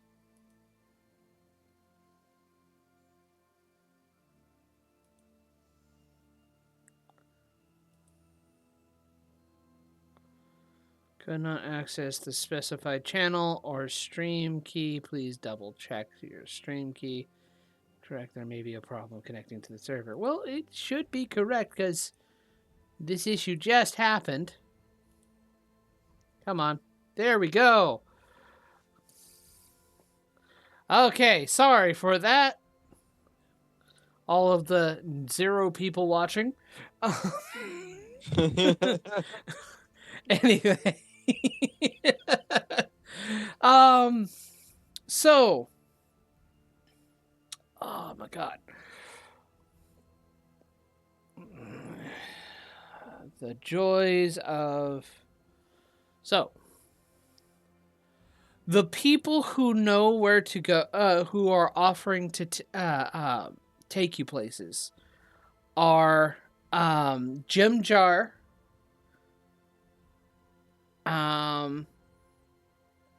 Jim Jar, and Shushar. Shushar ensures that where he goes is probably the closest distance, and they probably can find sanctuary there. Sanctuary and possibly travel further from a lake. Gem Jar. Let me see here.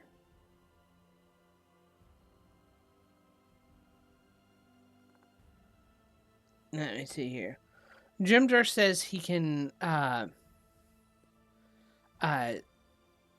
reach guide the party to Blingdenstone. Let's see here.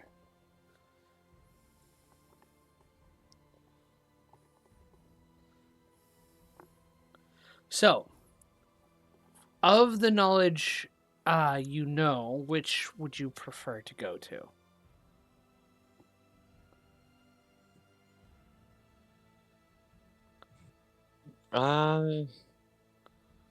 Well, first we need to address Topsy and Turvy. If they wish to go off on their own, I'm not going to stop them. It's foolish. It's stupid. You'll be heading to the afterlife, but you are absolutely welcome to do that. I don't think we want to be around you either. We will take our own leave. Well, best of luck then. When your souls are left littering about, I'll make sure they get where they need to go. Yeah.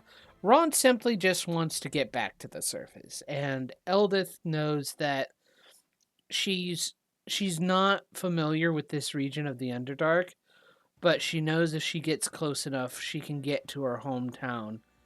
And honestly, that would be the closest area to that's the closest to the surface.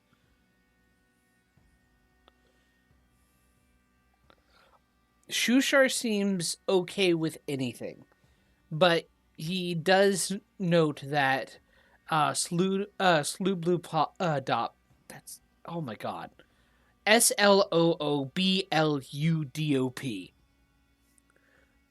Kuato names. Good lord. Spell it out again.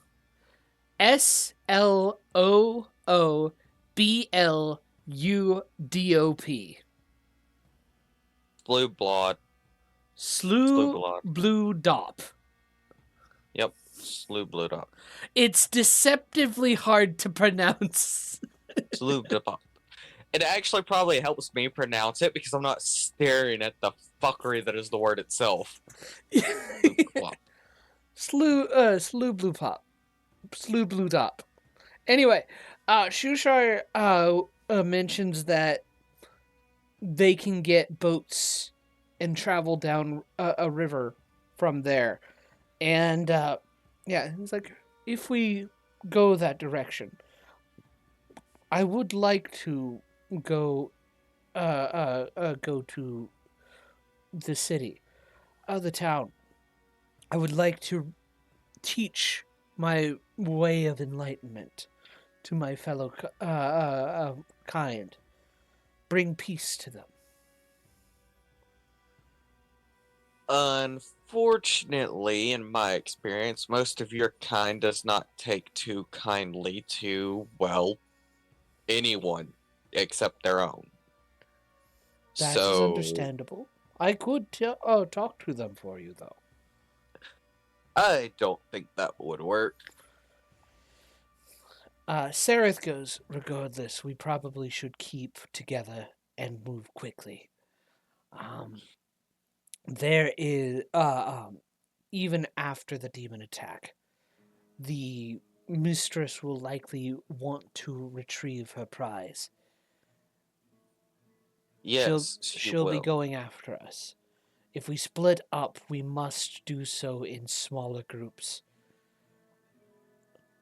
But if we stay together, we'll have a better chance of survival.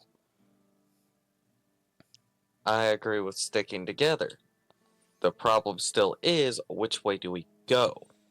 I would like to get as close to Edith's town as possible because I would like to get to the surface. Well, by the time you get to Blingdenstone, you'll probably find a good place to you'll probably be closer to Gracklestug to be able to teach, to be able to learn. Let me see here. Actually, where is Eldith from? I thought she's from Gracklestug, but let me see here. No, Gauntlgrim. She's from Gauntlgrim. If we get to Blingdenstone, we'll get to Gauntlgrim will be close. Should be close enough, or at least we should be in the area, and we could get guides there. Alright, that sounds like our best option so far. Yeah, we just want to get to the surface. Well, I mean, this is the best option we have. Best to go now, if and not dawdle. Yes, the sooner the better. Let's go. And Okay. start walking. And you start walking.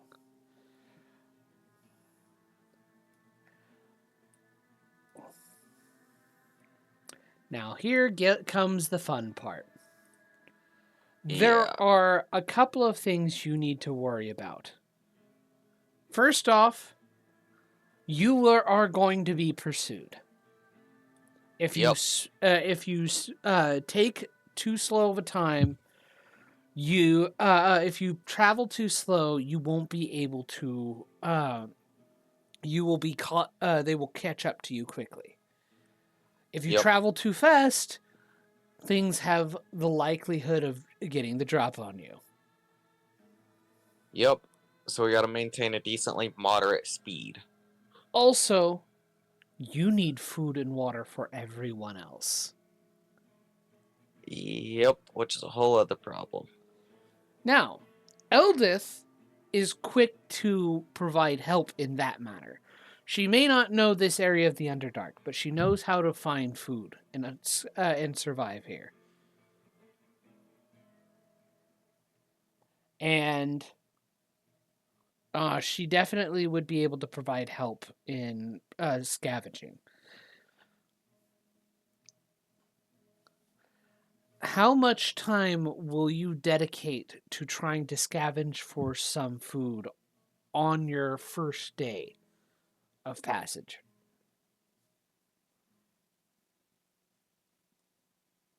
An hour to try and scrounge food for everyone minus myself.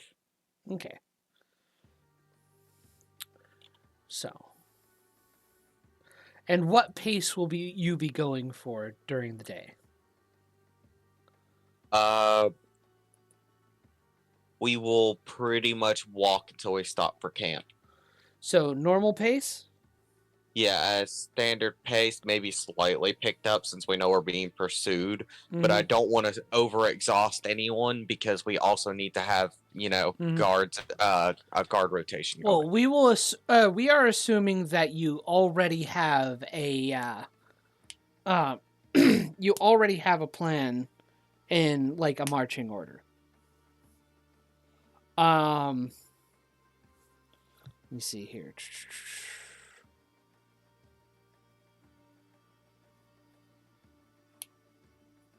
See here. So, do you want to, or do you want Eldith to have make a survival check? Might be best for Eldith. I only have a +1. Okay. I will help her though. Oh boy, this is gonna be interesting.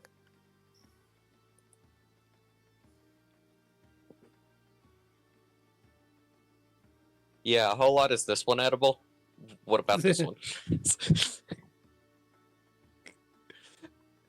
I'm trying. This isn't my strong suit.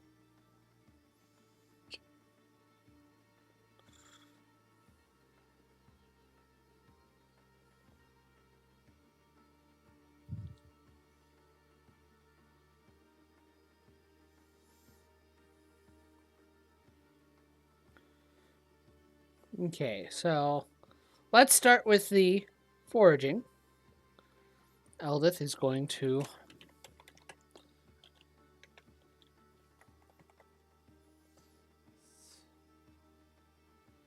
five. She's unable to find food or water for the day. We're next to a stream. You are next to a stream currently, but this is after you've left.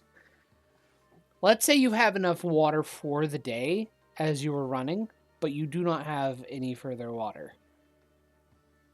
That's fair. Gem Jar is also needing to do a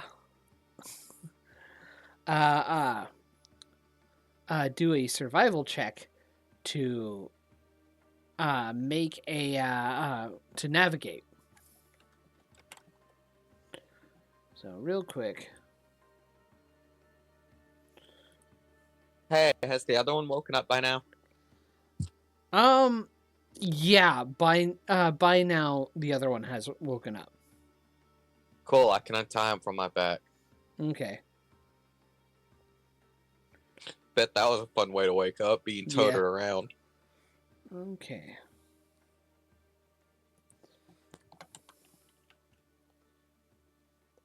Going to give him advantage because he knows the area, or he's aware of how to get to places.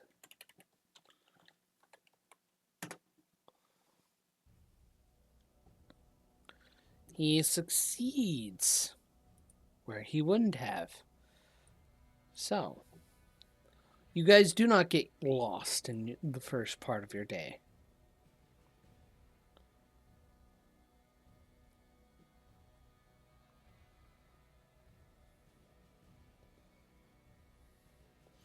Alrighty. It is here where you will decide to make rest. And luckily enough, as the first day ends, you come across some shelter.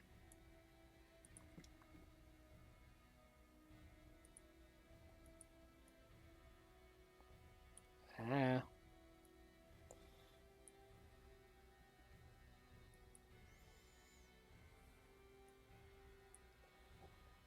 What's your passive perception, by the way? 13.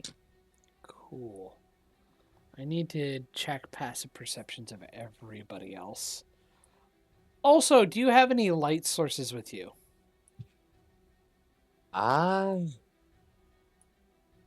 Me? Yeah. They didn't bring any light sources either. I mean, other than just using my cantrip for firebolt, no. That will not provide enough light to actually. Oh wait, I have an explorer's pack. That was what Oh, I had picked from my thingy. no, you don't. Oh, that's right. That got taken from me. Yeah. Where? It is Son of a okay. bitch. You do have dark vision. I do. It helps. But traveling on no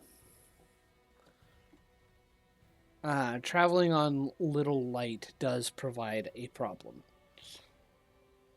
Let me see here. That provides a minus 15. Well, not minus 15, minus 5 to passive perception checks.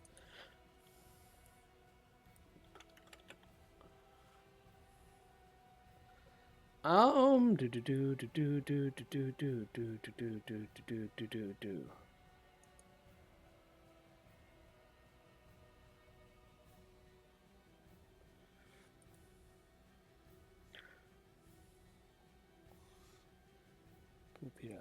Yeah, okay.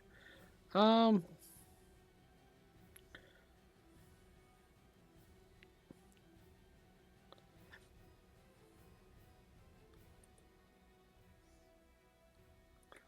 okay. Um Yeah, no, I don't have anything I can do, I don't think. Cool. I'm looking through my abilities and I'm not seeing anything. Um,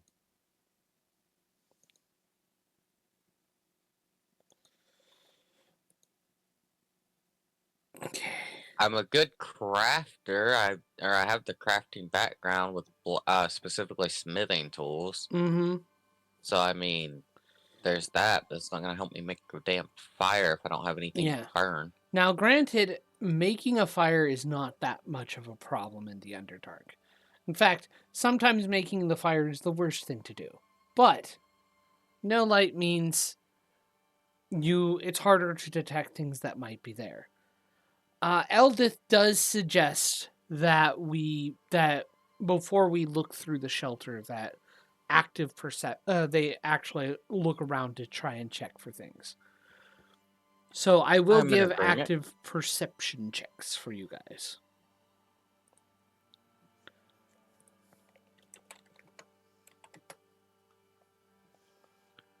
So many nines tonight. Okay. Perception 9, 10, 11.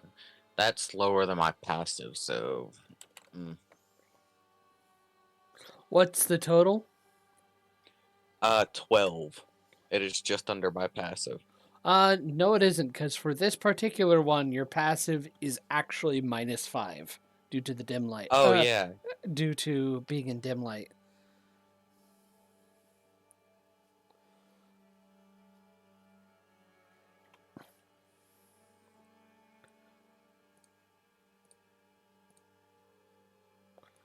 Let's see here.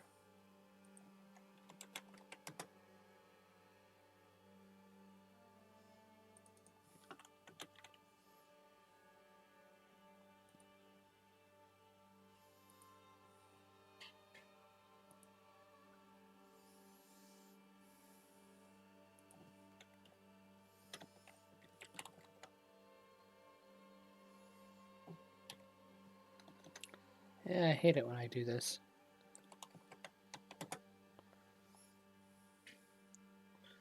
Okay. Thankfully, a couple of you, your number already have done well.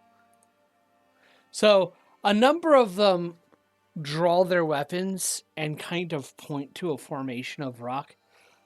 That looks like a octopus.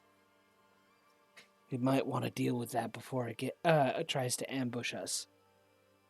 They after pointing it out, you do notice, and it's one of those, oh no, I didn't see that there before situations. You know those pictures where it looks like a whole bunch of like forest, and then whenever somebody circles something, you notice like an animal watching the camera? Yep. Yeah. Yeah, one of those instances. And Yeah. what exactly did they point out? A rocktopus. Oh my god. Why? An actual thing that can be found. It is an octopus or a giant octopus that is adapted to living on land. And how are we supposed to deal with those? Kill them. That could provide food.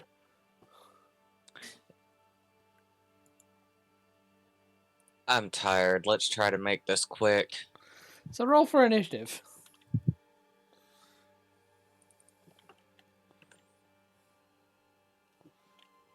Lord have mercy, my initiative keeps getting worse and worse. Oh no.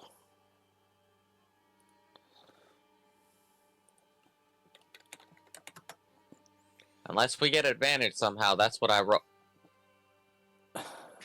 Why are you like this? Why are you like this, John?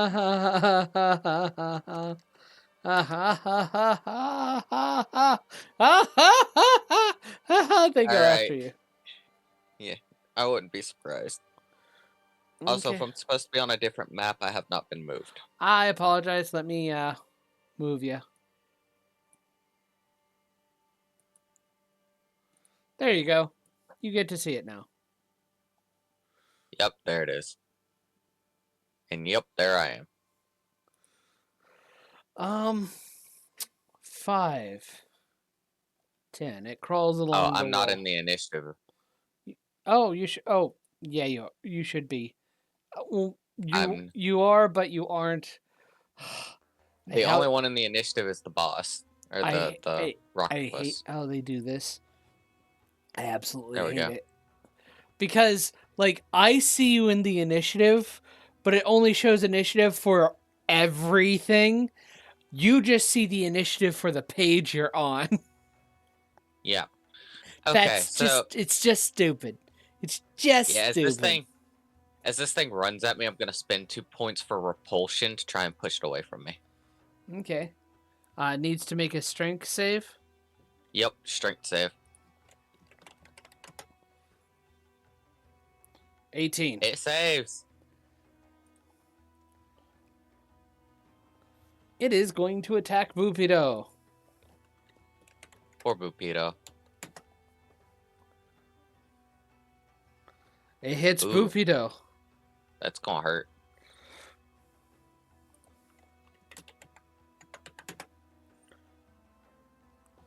Bupido is takes 12 damage. And God bless Bupido, move away from it. he's grappled and restrained. Oh god damn it. Just like...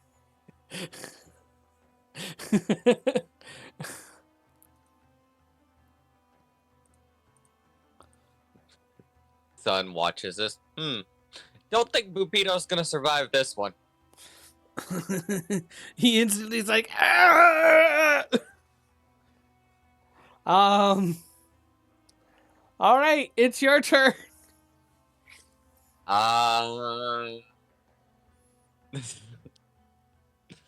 Legit how I'm feeling right now.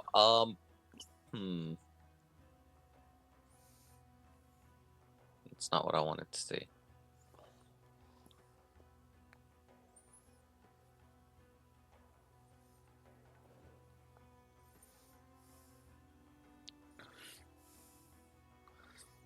Well, given it has range, I will step here and make an attack with my sword. Make your attack. That is a 13, 14, 15, 16, 17, 18, 19. That is a 19 total. And I did account for the -1 because my sword is damaged. Mm-hmm. God, I love that. Yep. Um, So did I miss? give me a moment. I'm looking at the giant octopus to double check if it's got a different AC. Octopus. Okay. Okay, yeah, that hits. Okay, well, just so you know what I'm doing. Okay, This is a racial feature. go for it. Okay, let's see here. First, I'm gonna roll my slashing damage, which is a D10 plus 3. And that is a 10 total for slashing. And then 2d4 necrotic. 4 necrotic damage total. Cool. And let's see here, that was 30, 35. I don't want to leave its reach on accident. I don't know exactly what its reach is. So I'm gonna wait there. Okay. Did that it didn't force it to drop it, did it? Nope. Were you aiming at a one of its arms to try and break the grapple? Yeah. Okay. I I did guess not I should know have that. specified that. I'm sorry, I should have specified that. I was trying to specifically cut the one that was holding onto Bupido. With 10 damage, over 10 damage, yes. Okay, cool. He is no longer grappled, but he's still wrapped in a octopus arm. Pull him out. Darendelle will go ahead and do that. Pull Bupido out.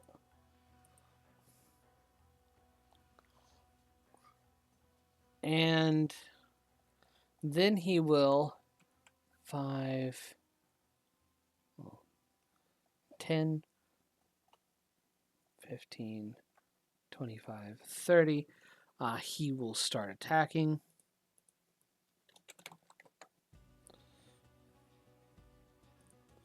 What does a Quaggoth get? Okay, 5. He hits, dealing 8 damage on the first strike.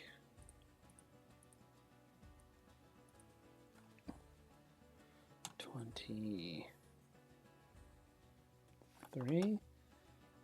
He attacks again. Hits. He gets 2 attacks. Yes, because he is a Quaggoth. Nice.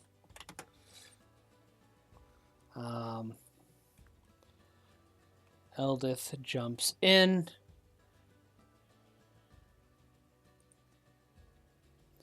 She is going to use...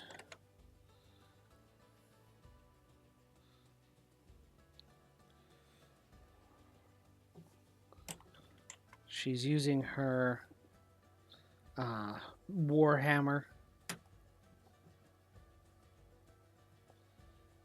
She hits.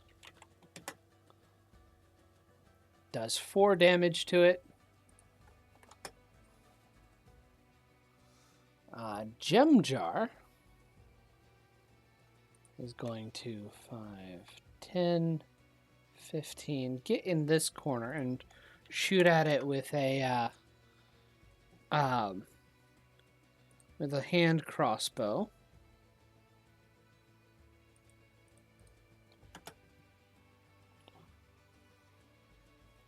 He still hits. Okay, cool. 1d6 plus 2 plus 2d6. Oh, wow. And he sinks another a bolt into it, and it dies as he manages to pierce the brain. and the remaining poison damage does its work. Nice shot. See? I'm good. All right, well, I guess it's time to get settled up. Yes, we should set our night rotations up and get some shut-eye.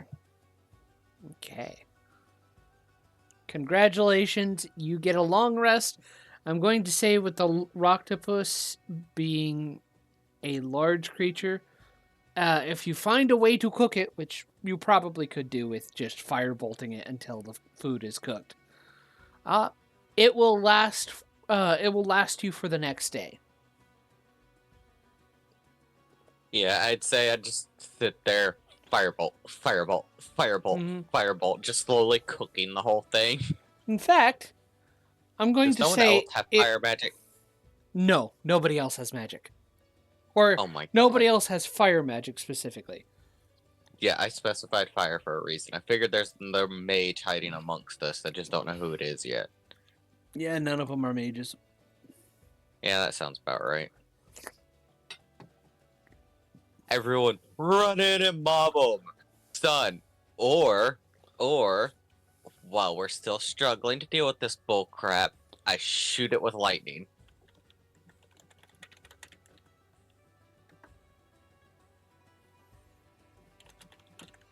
I'm so ready to get my extra attack. Uh-huh. Okay. Well.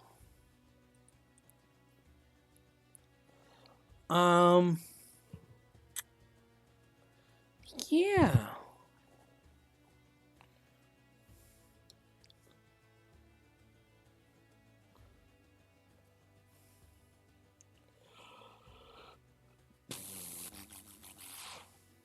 But yes, you do manage to get a long rest in. And everybody gets to full. And I think we need to go ahead and make our 10-minute break. Actually, I think I'm about ready to call it. Oh, okay. Yeah. Yeah. Sorry. Time has flown. I did not really realize it has. was around break time. But hey, you managed to survive your first day in the Underdark. Congratulations. Yes, I am happy. You, if you keep at a normal pace. Oh, and I repaired my sword over the night. Yeah. If you keep at a normal pace, you have 29 more days to go. Oh, lovely. Congratulations.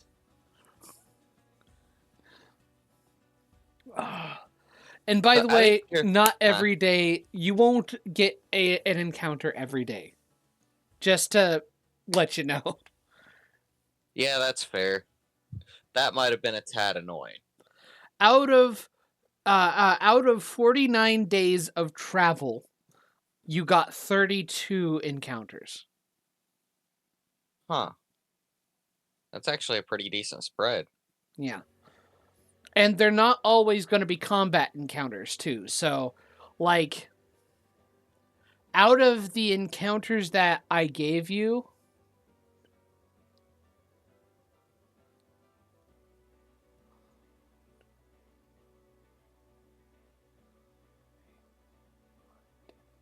out of the encounters you gave me, 15 of them are actually combat encounters. Huh. So more than half of them are not. Yeah. There's still plenty of fun to be had. Mm-hmm. Oh yeah, because they're the ones that are not are either encounters that you have to deal with terrain, or encounters that you have to deal with the deal with other people you find, or both.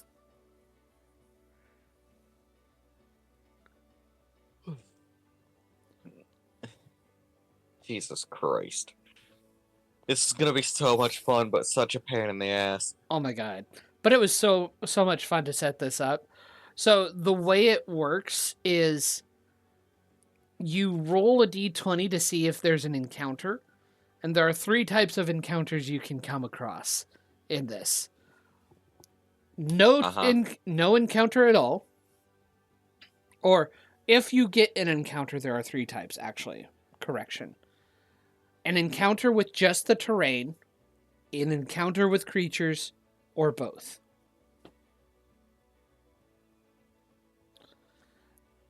They have Well, I a. think it'll be. Mm-hmm. Sorry. Sorry, mid yawn. I think it'll be interesting just to see how this goes because traveling the Underdark can be terrifying and great at the same time. Mm-hmm. Yeah. They have a d20 roll table for terrain encounters, and there's one for every number. So each day you roll a d20 and see what you get. Well, yeah. Actually, each day you roll 2d20s to see if you get an encounter at all, and you roll a d20 depending on the encounter you're looking at. Huh. Okay. That's interesting. Mm-hmm. And it doesn't have to be combat encounters too, because they tell you in the encounters which encounters, like if you come across creatures that would be friendly towards you. Well, that's good at least. But I mean, Mm. that doesn't necessarily mean that, the escaped captive prisoners of the drow are going to immediately see them as friendly. True, but still. Yes. I am still working a bit on Sun's backstory itself. Mm-hmm. Because just because he's dead doesn't mean he doesn't remember when he was alive. Yeah. So I figure you can still throw shit backstory wise at Sun. Mm-hmm. Um, so you Hey, everybody, thank you for making it this far at the very least. Just want to say, hey, if you want to support my channel, it would be awesome if you liked, subscribed, commented, all that fun stuff. If you want to add a little bit of extra support on there, go to my Ko-fi channel. The link will be in the description. Right now, I don't know if the link is actually clickable or not, but I'll have the actual URL you need to go to that you can just copy and paste into the browser. But yeah, you can go to my Ko-fi page, hire me as a game master, even just like subscribe, get some little extra fun stuffs. Or I mean, you can check out my other store and see if anything there intrigues you. Just there for a little bit of extra support. I'm trying to make sure that I can keep myself self-sufficient on this stuff, and every little bit helps. Um, Thank you very much for watching this, and I hope to see you in the next video.